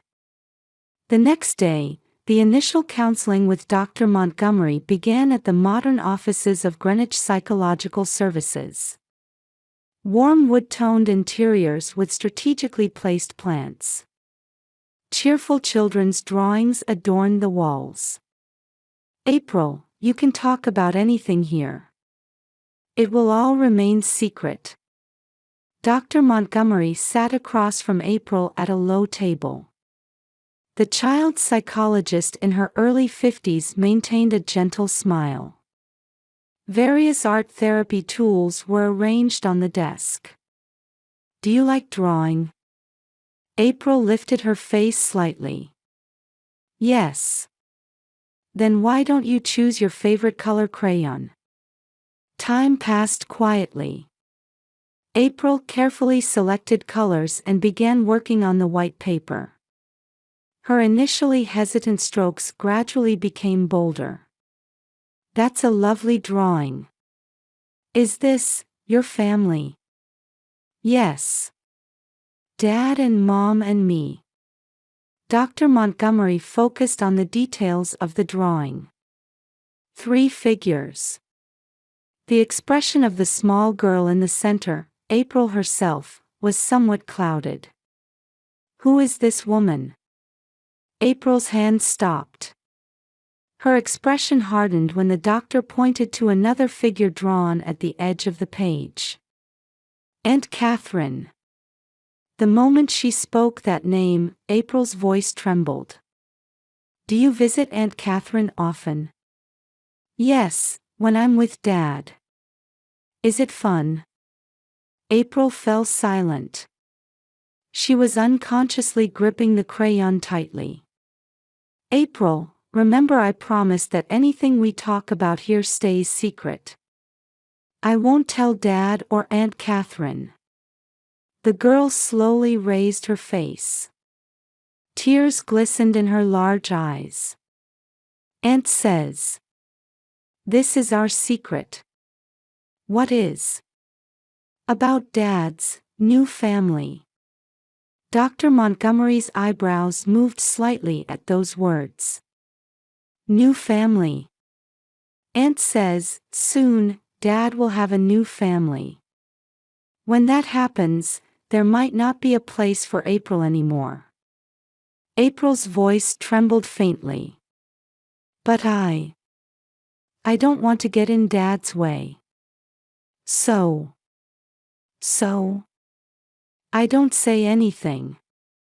I pray that Dad can be happy with his new family. The pure thoughts of an 8-year-old girl echoed heavily in the counseling room. Dr. Montgomery gently held April's small hand. In a separate room consultation with the mother, Dr. Montgomery carefully shared the information she had gathered.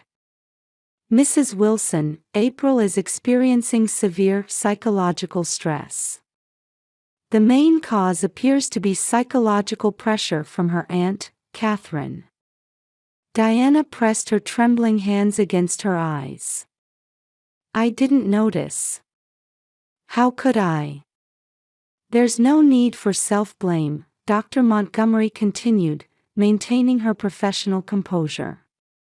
Rather, April was trying to handle this situation alone out of deep love for you and her former father. Then what should? First, we need to continue your daughter's treatment. And the psychologist paused for a moment. A discussion with your ex-husband will be necessary. However, we must prioritize April's psychological safety. As they left the clinic, the evening sky was beautifully tinted. April held her mother's hand tightly. In that small palm mixed unspoken anxiety and a faint hope. As she got into the car and watched her daughter's profile in the rearview mirror, Diana had made up her mind. The autumn leaves in Bruce Park glowed in the sunset. The peaceful autumn evening felt like a prelude to the trials that were about to begin. "Mom," a quiet voice resonated in the car. "I love Dad so much." At those words, tears welled up in Diana's eyes. "I know. And Dad loves you more than anything in the world." The Greenwich streetscape gently embraced mother and daughter. Tomorrow's battle would not be easy. But for the sake of restoring this child's smile, she would do everything possible as a mother. With this vow in her heart, Diana slowly pressed the accelerator. Michael's clinic near Greenwich Hospital was approaching twilight. After the last patient had left, a heavy atmosphere hung in the waiting room. Diana leaned against the reception counter and explained everything to her ex-husband. The discoveries from counseling, April's suffering, and Catherine's words. Michael's expression gradually changed. His usual calmness disappeared, and his professional composure as a doctor crumbled. He sank deeply into an examination room chair, covering his face with both hands. "Why didn't I notice?" His voice was thick with self-reproach. "I feel the same way," Diana said quietly. "But now we need to focus on protecting April." Michael raised his face and looked straight at his ex-wife. His eyes held a father's determination. "I'll talk to my sister immediately. However, I want to avoid direct confrontation. Considering the impact on April." Diana nodded slightly. Dr. Montgomery said the same thing. "April's psychological safety must be our top priority." Michael stood up and walked to the window. Outside, autumn leaves swayed in the evening breeze. "Actually, I've been concerned about my sister." He turned around and slowly began speaking. "Recently, she's been talking frequently about adoption. I knew she was emotionally unstable after failed fertility treatments. But I never thought she would, with April." Just then, the sound of the clinic door opening was heard. "Michael? You're still here." Catherine entered, carrying a Hermès Birkin bag on her shoulder. She appeared to be returning from shopping at luxury boutiques. The atmosphere instantly froze. "We need to talk," Michael's voice maintained its composure. "Please, have a seat." Catherine, sensing the situation, slightly tensed her expression. "I heard about April's hair. It's stress-related, isn't it?" She tried to maintain a natural expression. "Children these days are so sensitive." "Sister," Michael's voice resonated quietly but firmly. "What did you say to April?" "What do you mean?" "About the new family." Catherine's expression froze for a moment. "Surely. April didn't." "She told us everything." Diana stepped forward. "Catherine, why would you say such things? She's only 8 years old." Catherine's voice began to tremble. I just. Suddenly, tears burst from her eyes. I wanted to be a mother too.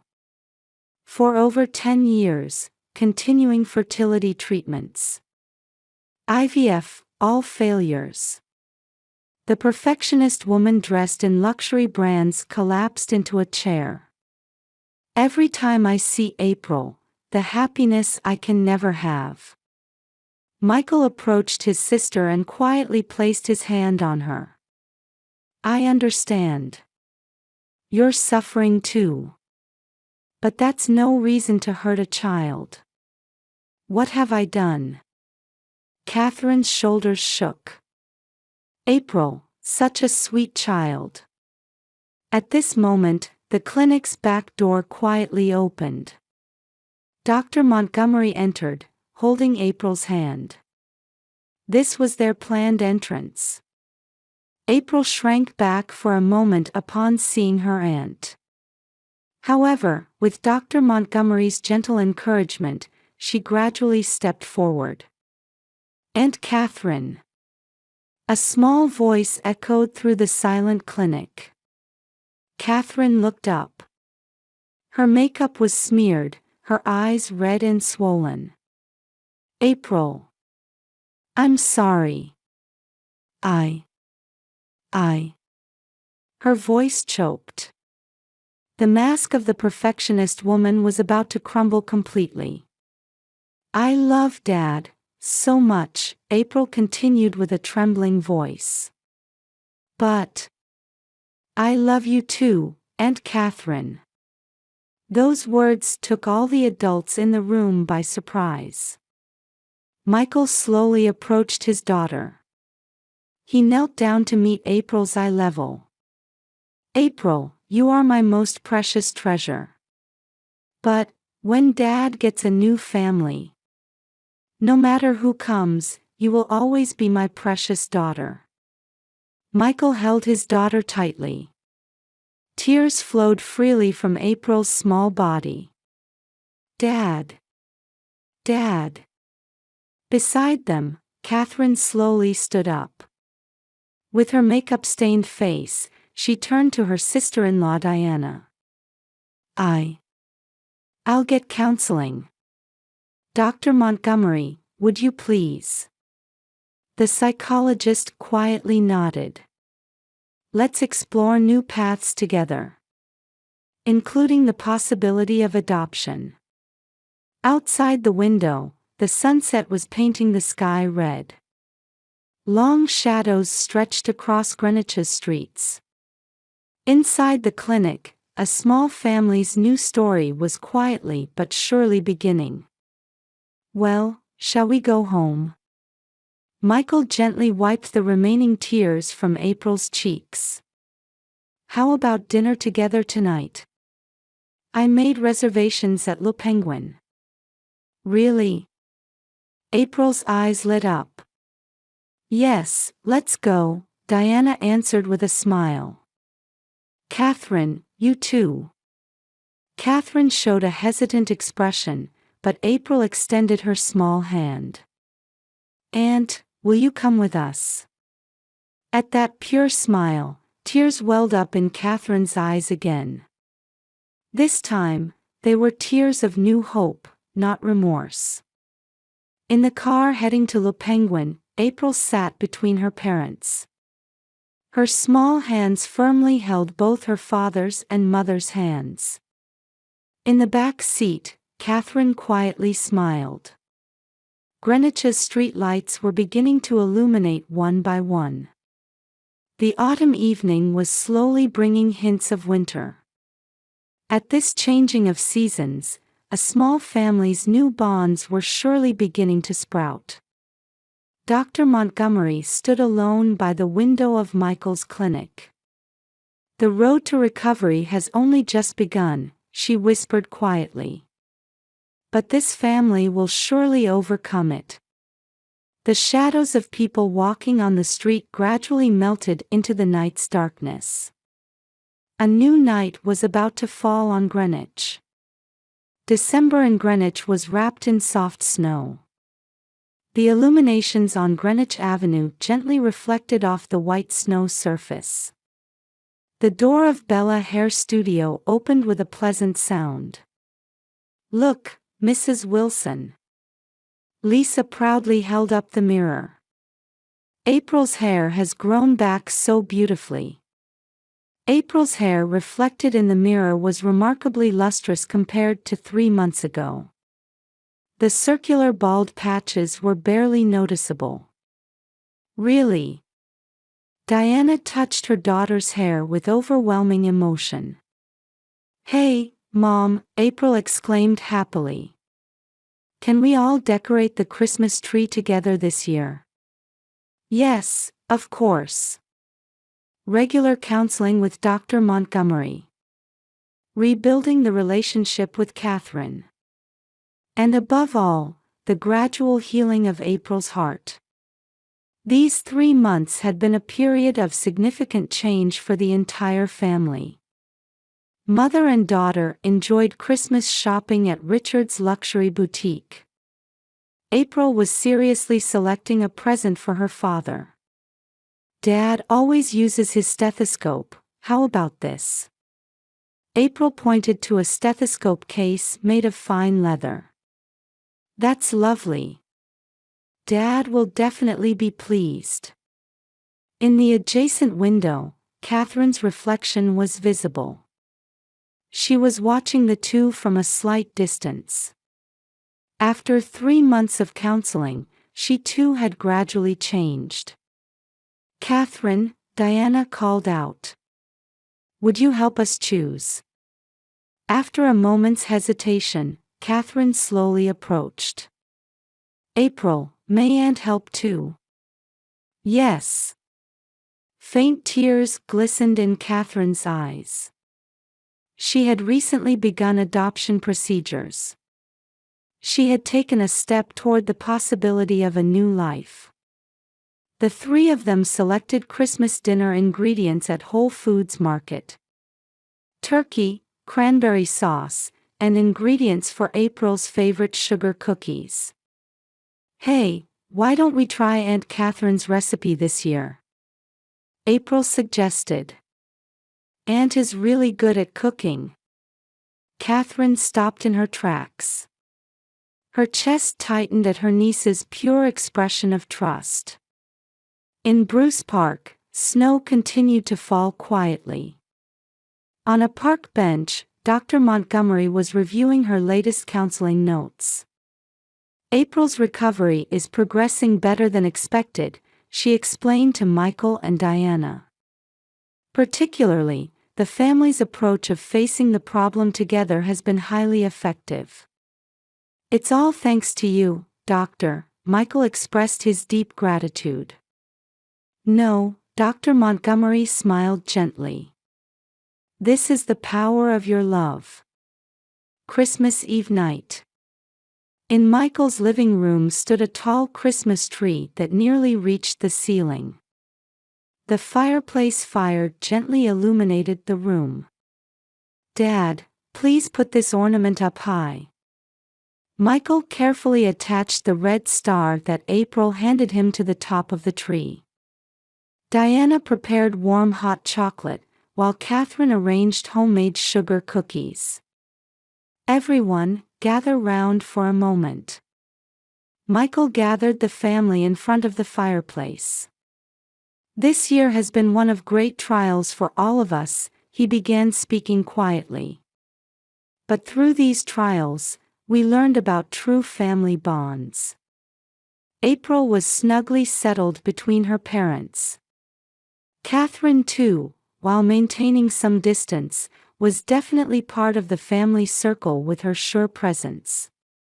"Dad, look! It's snowing!" April ran to the window. Outside the large window, Christmas snow continued to fall quietly. Snowflakes illuminated by the light sparkled like jewels. "Let's take a photo," Diana suggested. "I'll take it," Catherine offered. "No," April shook her head. Aunt should be in it too. We can use the timer. Catherine's eyes widened in surprise. Is that really okay? Of course it is. Michael placed his hand on his sister's shoulder. You're an important member of this family too. In front of the fireplace, the timer began its countdown. Say cheese. The moment the flash went off, everyone's smiles were captured in an eternal moment. Outside the window, snow continued to fall gently. Greenwich's streets were completely dressed in white Christmas attire. A new family photo adorned the mantel above the fireplace. In it were even warmer smiles than before. Parents, April, and Catherine. A family bound by stronger, deeper ties after overcoming their trials. Mom, April said, cradling her hot chocolate in both hands. Next year's Christmas will be even more wonderful, right? Yes, it certainly will be. At Greenwich Medical Spa, Dr. Sanders wrote the final line in her chart after April's last examination. April Wilson, alopecia areata cured, complete psychological recovery confirmed through family love. At Todd's Point Beach, icy waves gently lapped at the shore. On the distant horizon, the sunrise of a new year was about to emerge. In Greenwich, a hope-filled new year was quietly beginning.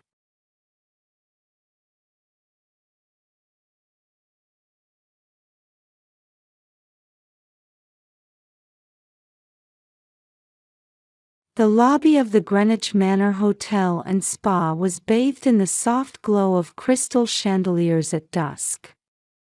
The warm light cascading from the ceiling cast delicate shadows on the marble floor. As gentle classical music played in the background, I held my 7-year-old daughter Emma's small hand tightly while trying to hide my exhausted expression. The fatigue from a week as a project manager in Manhattan still lingered in my body. Nevertheless, this weekend was special. It was a family trip to celebrate Mother's 65th birthday. Since losing my husband 2 years ago, my heart has been filled with complex emotions during these family gatherings. Welcome to the Greenwich Manor, Mrs. Miller. While nodding to the receptionist's refined greeting, I unconsciously adjusted the collar of my navy suit. Though it was the same as my usual business attire, I felt somewhat unsettled today. Mama, this hotel is so beautiful. It's like Cinderella's castle. Emma, wearing a light blue summer dress, looked around with sparkling eyes. Our reflections in the marble floor were as beautiful as a mirror. My heart softened a bit at my daughter's innocent smile. Yes, it is. Grandma's birthday party is going to be wonderful. Even as I said this, small worries were swirling in my mind. Since losing my husband John, family relationships had subtly changed.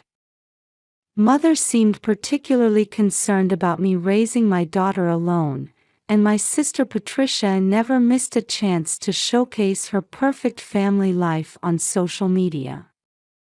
We took the elevator to the 5th floor and headed to the French restaurant, Le Jardin, where we had reservations. When we entered, Mother, my sister Patricia, and her daughter Jenny were already waiting. The table was set with crisp white linens and perfectly arranged silver cutlery. The Connecticut sunset streamed through the large windows. Elizabeth, Manhattan keeps you busy as ever, I see. Mother, wearing a pearl necklace, greeted me with her usual refined smile. Dressed in a navy blue dress, she remained as elegant as ever. However, I could sense concern for me hidden behind that smile. Yes, but I'm fulfilled. Emma's doing well in school, and work is going smoothly. I never see you post anything on social media. Why don't you share some family photos once in a while? Patricia, wearing a designer dress, said with a slightly sarcastic smile on her perfectly made-up face. Beside her, Jenny, in a pink dress, showed a somewhat tense expression. I sensed something unspoken in her eyes. Jenny, sit up straight. Like a lady. With that posture, you'll ruin tomorrow's ballet recital. I'm sorry, Mama. Jenny quickly corrected her posture at Patricia's stern voice. Watching this, I felt something was off. My sister frequently checked her smartphone between courses, apparently taking selfies to post. I noticed that Jenny's expression only changed to a natural smile when she talked with Emma. At 9 p.m., when Emma and I finally returned to our room, we gazed at the night view through the large window. It was a quiet suburban night scene, different from Manhattan. While relaxing on the bed, Emma suddenly said, "Jenny could be a good friend. But she looked kind of sad." Yes, she did. I answered thoughtfully. Somehow, a slight unease remained in my heart. Patricia's perfectionist attitude, Jenny's tense expression, and Mother's worried gaze. As I watched Emma's sleeping face, I hoped these 2 days of family weekend would pass peacefully. When morning light streamed into the room, I was already awake. Last night's unease still lingered in a corner of my mind. Looking at Emma's sleeping face beside me, I was mentally organizing today's schedule. When my husband was alive, such family gatherings flowed naturally, but now everything carries a bit of tension. It's Mother's birthday, and we're celebrating as a family. Outside the window, the early morning Greenwich streetscape stretched out. The orderly scenery typical of this upscale residential area emerged hazily through the morning mist. At this point, I had no way of knowing that the events about to unfold would significantly change our family's dynamics. At 8 a.m., when we went down to the hotel's breakfast venue, the Garden View, Mother, Patricia, and Jenny were already seated. The luxurious buffet featured an impressive breakfast spread including Belgian waffles, eggs Benedict, smoked salmon platters, and seasonal fruits. Pleasant cooking sounds and aromas wafted from the live kitchen corner where chefs prepared omelets to order. "Good morning, Elizabeth." "Emma, what a lovely dress. Did you buy it in Manhattan?" Mother greeted us while elegantly holding her coffee cup. Her gesture reflected 40 years of upper-class life in Greenwich, and I found myself unconsciously straightening my posture. Patricia appeared to have finished her meal and was taking photos with her smartphone. Beside her, Jenny said, "Good morning," in a small voice. Her plate showed barely touched food. After we sat down at the round table, Patricia suddenly pulled out what appeared to be an expensive Cartier necklace case. There was something calculated about her gesture, as if she had been waiting for this moment. "Oh, haven't I shown you yet? This is what my husband gave me for our 10th anniversary. It's a 20-carat diamond.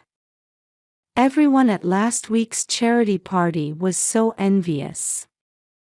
When she opened the case, there indeed was a magnificent diamond necklace. The jewel sparkled brilliantly in the morning sun, seeming to symbolize Patricia's perfect life. What a lovely piece! But such an expensive item at breakfast. Mother sighed, her voice containing both admiration and a slightly critical tone. 40 years of experience in Greenwich society enabled such subtle nuances. Wow, it's so pretty. Can I touch it? It looks like a doll's necklace. Emma exclaimed innocently. At that moment, I didn't miss how Jenny's expression momentarily stiffened. Her hand unconsciously clutched her dress sleeve. Just for a moment. Be careful not to leave fingerprints. Patricia proudly showed Emma the necklace. Taking out her smartphone to photograph the scene, she continued. Something almost pathological seemed to lurk behind her eyes. After finishing breakfast, just as we were about to return to our rooms, a sudden incident occurred. Shortly after Patricia returned from the powder room, her scream echoed through the breakfast venue. Other guests enjoying their elegant breakfast all turned around at once. My necklace is gone. I left it on the table, my 20-carat diamond, surely not. Seeing my sister in a panic, Mother immediately turned toward Emma. Her gaze was heavy with suspicion. Years of experience in high society had instantly decided where to direct suspicion. Wait, what do you mean? Emma didn't do anything. I couldn't hide my agitation. Emma said in a small voice that she only touched it, but Mother and Patricia's gazes were already fixed on my daughter. I felt strong indignation at the suspicious looks directed at a 7-year-old girl. We should call the police. This is a proper theft case. Mother's cold voice cut through the morning stillness. That voice carried the same sternness I had heard during my rebellious phase. Wait! You're suspecting my daughter. A 7-year-old child. While I desperately tried to protect Emma, Patricia's voice rang out cold as ice. She was very interested in it yesterday, wasn't she? Emma, dear, why don't you tell us honestly? If you confess, we'll be lenient. Behind those words lurked a controlling attitude, as if speaking to her own daughter. Emma's shoulders began to tremble. Large tears rolled down her cheeks. It wasn't me, please believe me. Mama. I really only touched it. As I listened to my daughter's desperate plea, I felt something breaking inside me. Then suddenly, I caught Jenny's expression. Though she was looking down, there was a faint but definite smile on her lips. That expression was completely different from her usual tense demeanor. Mother had already called the front desk, requesting them to call the police. The luxury hotel staff began moving busily, and what should have been a vacation morning suddenly took a nightmarish turn. The manager was repeatedly apologizing while trying to contain the situation. While holding Emma's small hand tightly, I was desperately trying to think things through. True, Emma had shown innocent interest in the necklace, but she would never steal. And more than anything, Jenny's unnatural expression bothered me immensely. To protect my daughter, I was desperately trying to organize the situation, making sure I hadn't missed anything. Everyone was gathered in Patricia's suite, and as a heavy atmosphere hung in the air, I quietly observed the situation. Mother sat in a chair with a dignified expression, while Patricia paced the room in an agitated state. And Jenny, standing quietly in the corner. I thought I could see something like relief flickering across her expression. I couldn't shake the intuition that the key to solving this incident lay hidden in this unnatural scene. At 10 a.m., the police arrived at Patricia's suite. Leading them was Detective Linda Collins, followed by a young male officer. They both appeared calm, perhaps accustomed to theft cases in luxury hotels. Could you explain the situation in detail? Detective Collins's voice was surprisingly gentle. Perhaps Greenwich police were well versed in handling cases involving the upper class. My 20-carat diamond necklace disappeared. During breakfast, this child. Patricia pointed at Emma with a trembling finger. There was something theatrical about her gesture. Detective Collins didn't miss this, briefly furrowing her brow. Young lady, what's your name? Detective Collins crouched down to Emma's eye level and spoke gently. Emma Miller. I'm 7 years old. Emma answered in a trembling voice. I placed my hand on my daughter's shoulder, trying to reassure her. Emma, you don't need to be scared. I just want to know what happened.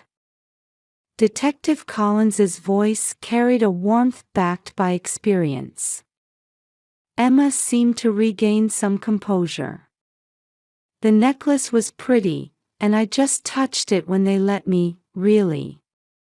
At that moment, I saw Jenny, who had been still in the corner, slightly tremble. Detective Collins's sharp gaze caught that movement for an instant. May we check your belongings, young lady? Emma's bag contents were spread out on the table. A Disney princess stationery set, her favorite picture book, cookie snacks. All typical belongings of a 7-year-old girl. Nothing has turned up, has it? At Detective Collins's words, Mother and Patricia showed clear agitation. But who else could have? Patricia's voice trailed off. At that moment, Detective Collins quietly turned toward Jenny. Jenny, did you see anything? At that voice, Jenny's body began to shake more strongly. Patricia immediately stepped in front of her daughter. What are you trying to ask my daughter? Ma'am, if we could talk privately. Detective Collins invited Patricia to another room. However, Patricia strongly refused the suggestion. I won't leave my daughter's side. At that moment, a small voice escaped from Jenny. Mama, enough. All our attention focused on Jenny. Large tears had welled up in her eyes. Jenny. What's wrong? When Detective Collins gently asked, Jenny slowly began rolling up her sleeve. There were clear bruise marks. Patricia hurriedly tried to grab her daughter's hand, but Detective Collins stopped her. A heavy silence dominated the room. Jenny's trembling voice broke that silence. Mama, when I make mistakes. Jenny began speaking through tears. Minor mistakes in ballet lessons, dropping in test rankings, all had become reasons for physical punishment. And the necklace. Mama put it in her makeup pouch. At those words, the color drained from Patricia's face. Under Detective Collins's direction, the young officer checked Patricia's makeup pouch. There, indeed, was the necklace in question, hidden away. Patricia, how could you? Mother's voice trembled. The truth came to light. Obsessed with portraying a perfect family, she had abused her child and tried to frame her innocent niece. Emma silently went to Jenny and held her hand without a word. The pure interaction between the two girls felt like a faint ray of hope in this heavy atmosphere. Detective Collins carefully organized the situation. The need to report to Child Protective Services, the importance of counseling, and above all, the path to family reconstruction. While silently embracing my daughter, I was thinking about how our family should be from now on. Perhaps there's no such thing as a perfect family. But true recovery might begin from acknowledging and accepting each other's wounds. Outside the window, the spring sunlight continued to pour down unchangingly. As the afternoon sunlight painted the room white, we were meeting with Sarah Johnson, a social worker from Child Protective Services. She had responded surprisingly quickly to Detective Collins's report. Given the strong suspicion of abuse, temporary protective custody might be necessary. Sarah's quiet voice resonated in the heavy atmosphere. Patricia, having lost her previous haughty attitude, was trembling in the corner of the sofa. "Why did you do this?" "Patricia, you."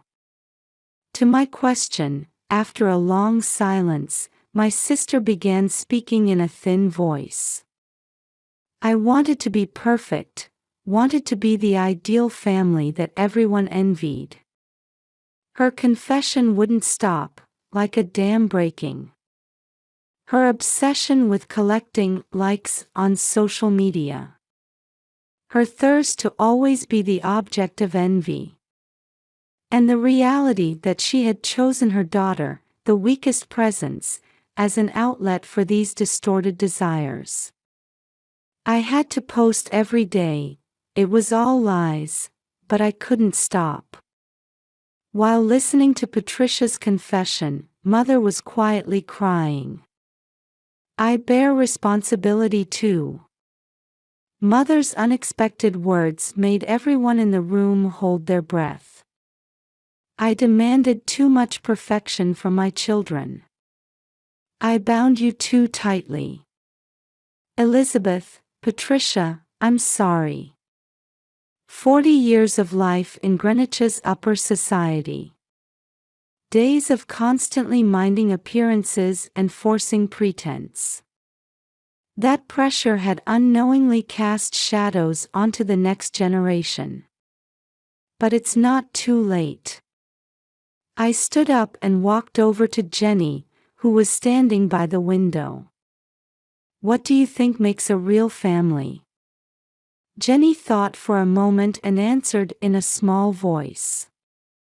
"Believing in each other." That pure answer seemed to slightly soften the room's atmosphere. That's right. There's no such thing as a perfect family. But we can create relationships where we accept each other's weaknesses and support one another. Sarah Johnson began sharing her professional opinion. "First, we need to ensure Jenny's safety. Patricia will need to receive professional counseling. And I recommend regular therapy sessions for the entire family." Patricia nodded slightly at those words.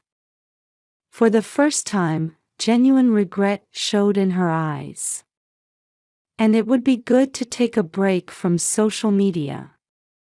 At Sarah's suggestion, Patricia took out her smartphone and began deleting several apps with trembling hands.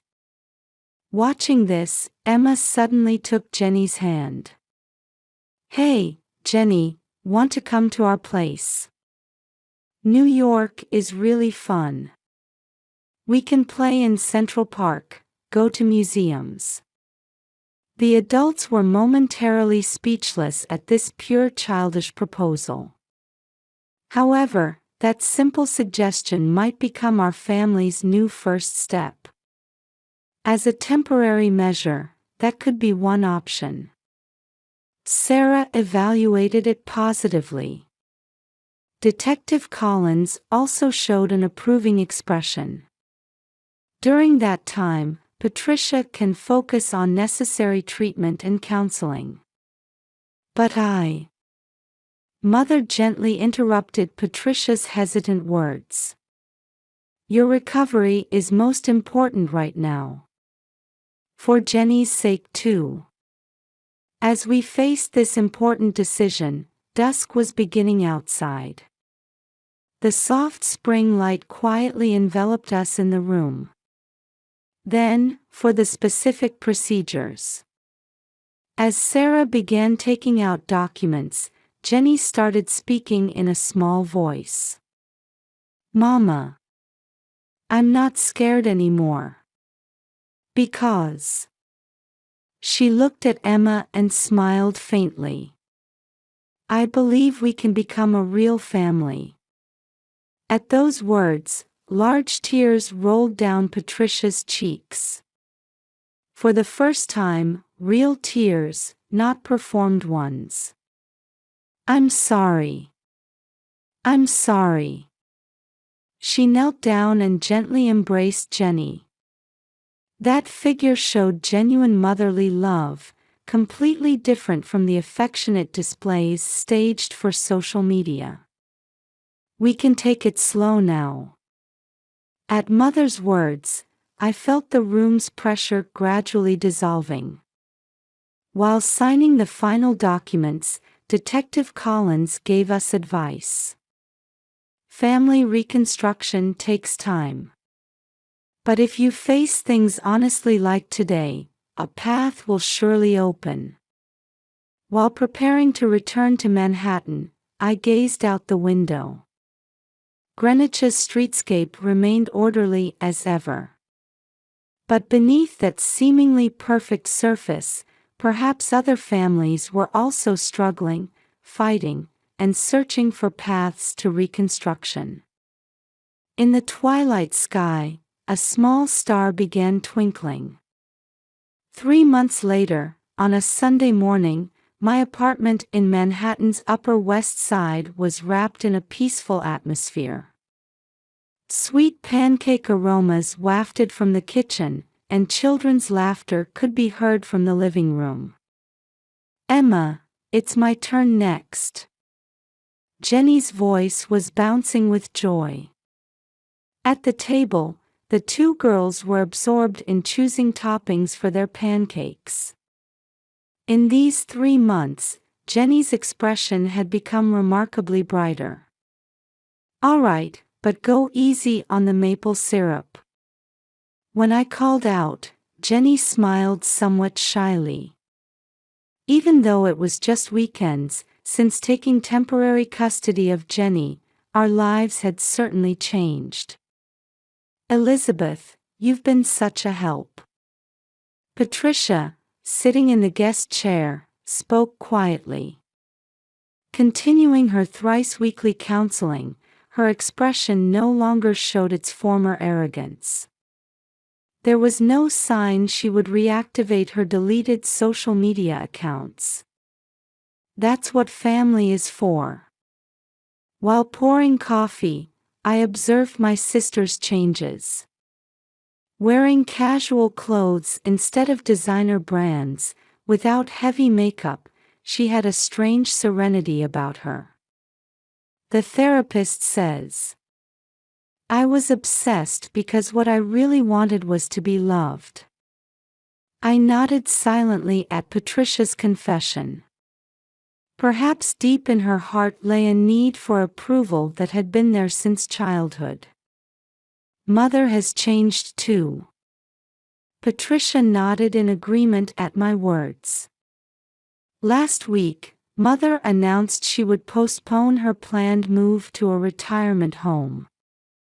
Instead, She wanted to participate in weekly family counseling and spend precious time with her grandchildren. We took quite a roundabout path, didn't we?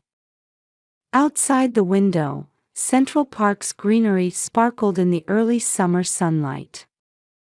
The scene made the events in Greenwich 3 months ago feel like a distant past. Hey, let's go to Central Park next weekend. I want to go to the zoo. At the children's voices, Patricia hesitantly suggested. Could I come along too? Of course. Jenny would love that, wouldn't she? Just then, the doorbell rang. When I opened it, there stood Mother.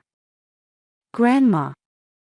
As the children rushed over, Mother showed a gentle smile. In her hands was a homemade apple pie. Remember how we talked about the apple pie I used to make during our last family therapy? I tried making it for the first time in ages. At those words, tears glistened in Patricia's eyes. Mother hadn't made homemade treats since we were little. Elizabeth, Patricia, you know, I've realized something lately. Mother slowly wove her words together. I was also desperate to play the perfect family. But really, I just wanted to be with my daughters. On the table lay pancakes and apple pie.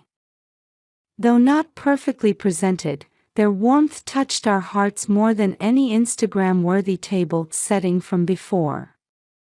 The therapist said something. Patricia began, as if remembering words from counseling. Family happiness can't be captured in photographs. Outside the window, families could be seen walking in Central Park. Each family carrying their own story. Could we take a picture together? At Jenny's modest suggestion, the room's atmosphere froze for a moment. But Patricia answered with a gentle smile. Of course. But this time, not for posting, but for our memories. A family photo captured on a simple smartphone camera. Our slightly awkward smiles. Though not perfect, I felt we had found a new form of family in this genuinely warm snapshot. Since losing my husband, I had been desperate to be the perfect mother. Patricia had tried to act out the perfect family, and Mother had tried to preserve the perfect lineage. But perhaps it was because we were imperfect, wounded, failing, yet still moving forward, that we could become a real family. Hey, there's an email from Sarah. When I checked my smartphone, it was a report from Sarah at Child Protective Services. Jenny's temporary custody period has been approved for extension. At that news, the room was enveloped in warm air. I felt our new family form being built, slowly but surely. Outside the window, an early summer breeze blew gently.